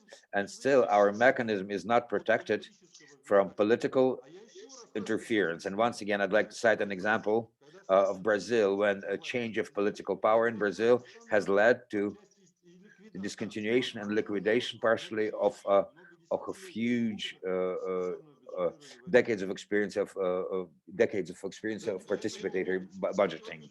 So that's why participatory budgeting is there for all parties, not just one. Another important thing to note, when I was listening to St. Petersburg discussion, I wanted to make things easier for Natalia Georgievna. I understand why it's happening for most part. Right now, St. Petersburg has initiated and is executing not one, but a whole range of methods of initiative budgeting. And participation budgeting, or practice of budget commissions, as we refer to it now more and more, and school initiative budgeting, and some other new things are emerging. And what does it mean? That means once we get into issues of a synthesis of various practices, we get into questions. I also thought that if the projects were discussed at budget commissions and then present them for a citywide note, and you have a wonderful practice. And it turned out to be not quite so. You know, when you have 20 people coming in with their own expert projects, and the citizens that never took part in the budget commissions, they have their own opinions on the projects, and that's where you can have conflict. Yet, to deprive citizens of opportunity to be of being of discussions, something should not happen. We have a lot of various practices globally. In Russia, we have 250 practices, but I well understand that there's only a practice that works, and you only get the social effects where people first discuss the projects, come to a consensus, agree on things, and then only afterwards these projects are offered for a vote. And if that takes place, we're talking about a sustainable practice. We see and improve the practice. If there are no further discussions, if there are no projects proposed by projects, if there are no discussions, just to vote alone is not participatory budgeting. It's a different form of engagement. It is valid. You can give the people this plain chewing gum to chew, as far as just learning democratic procedures, but it shouldn't be referred to as participatory budgeting. It's something else. It's just one of the forms of engagement, and let us just refer to it as that. And that's why I would like us to actually today make a major step in the way of discussing our agenda for the next year, for the conference next year. I have jotted down a few ideas that could really become a foundation of our work in a year. One of these topics, and I've already mentioned it, is the issue of national participation budgeting models. It's not only us facing this issue. There is a number of countries that are looking for ways to launch national models of participatory budgeting. Let us all help together and actually launch a few national models. They're not that complex.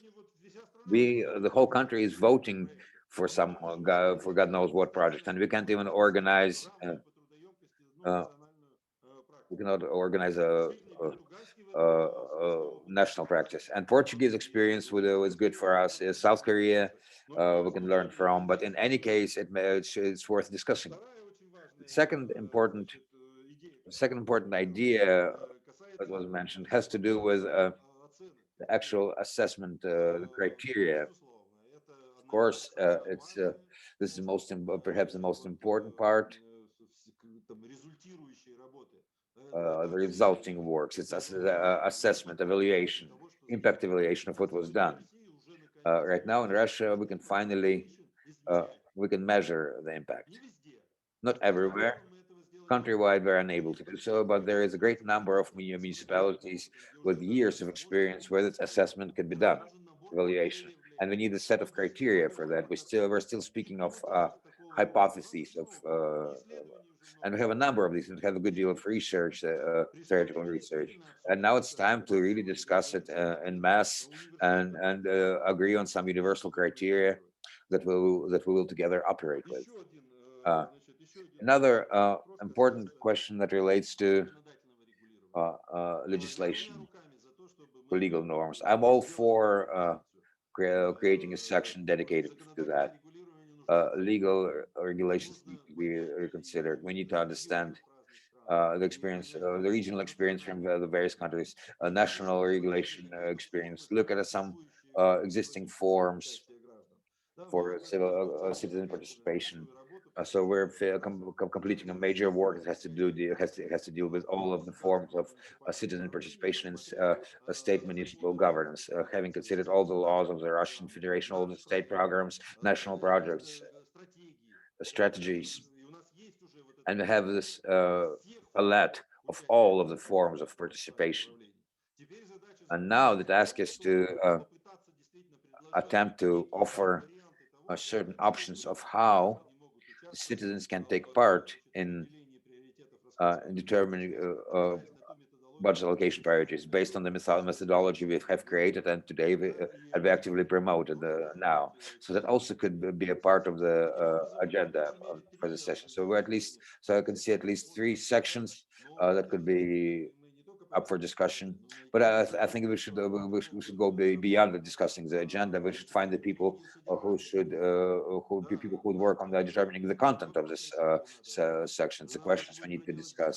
We have to do a lot of preparation to put the program together, and this is where perhaps I would draw the line. Thank you so much, Vladimir Vladimirovich.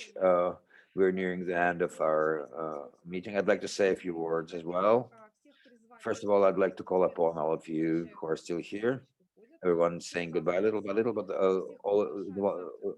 those of you who are still here, I'd like to invite you all to another session more, tools to provide openness of budget. We'll have a former director of a similar institution at MIFI, a public finance in Croatia, Katarina Ott. She deals with openness and transparency at least since late 90s, since this movement has emerged. She'll present a paper on budgeting information, and there will be a lot of other interesting papers. I have already announced the green budgeting paper. I'm not gonna go through the whole agenda right now, and I think tomorrow there'll be more thorough planning of for the international conference for 2022. Today I've noticed a very important thing that was said by Vladimir Vladimirovich. Since I'm the one to finish our meeting, I'd like to end on this conference with Vladimir Vladimirovич's word that, of course, the principle of creation of ecosystem that's most acceptable for the development of civil participation. They're provided, these principles are provided by the CDGs, in fact. And so today the goals that we have received in 2015 that are followed globally and all of the international organizations and followed by all of the other organizations, national organizations, SAI, and so forth. They all construct their activity based on these global goals. And the sustainable, and it is recognized that citizen participation in making state decisions is a mandatory and important condition to take the path of sustainable development. Of course, attention has to be paid to procedure quality. And as Natalia Germanovna said, scaling is secondary, just in order not to create too many entities. So we would rather take a long time to experiment and tweaking the mechanism and scaling. And we will scale it later with legislative support. Once this practice is recognized, once it's trusted, once people love it, use it, and it yields wonderful results. I can say that in many cases, initiative budgeting is a very successful practice, but at the moment, it does not. There's very small scale of public participation. Very few people know about it, no matter how much we strive to inform people. Thank you so much. I'd like to thank all of the participants of our conference for the wonderful papers, for their input, the issues of budgeting and citizen participation. I would like to say anything else. I'd like to say some very important words, but I want to say them at the start. But I'd like to say thanks to our wonderful interpreters that have made our job very comfortable and allowed us to really expand the number of participants for panels due to international participants. And I very much hope, and I have just received a letter from the head of GIFT, who also, as it turned out, for the most part, has been listening to our presentations, though he was unable to speak. And I hope that that we really that our work is not only useful to us, but also for our colleagues abroad, colleagues and partners abroad. Thank you so much. Thank you for the job done. Perhaps we'll end our day on that. I cannot see Alexander Yuryevich, but tomorrow we'll have an opportunity to draw the line. And so if there are no further, no one has wants to add any words to share now. We'll have another half a day tomorrow. We will be dealing with very serious topic. And I hope that tomorrow we'll be able to hear from our Indian colleague, because for many years we did not have any relevant experience and information on what's happening with the citizen participation and participation budgeting and anything. He cautiously agreed to tell us about tomorrow. And I'd like to thank you all for the work done. I propose we call it a day and see you all tomorrow at 10 a.m. And we will reconvene. Thank you so much. See you tomorrow. Thank you. Bye-bye.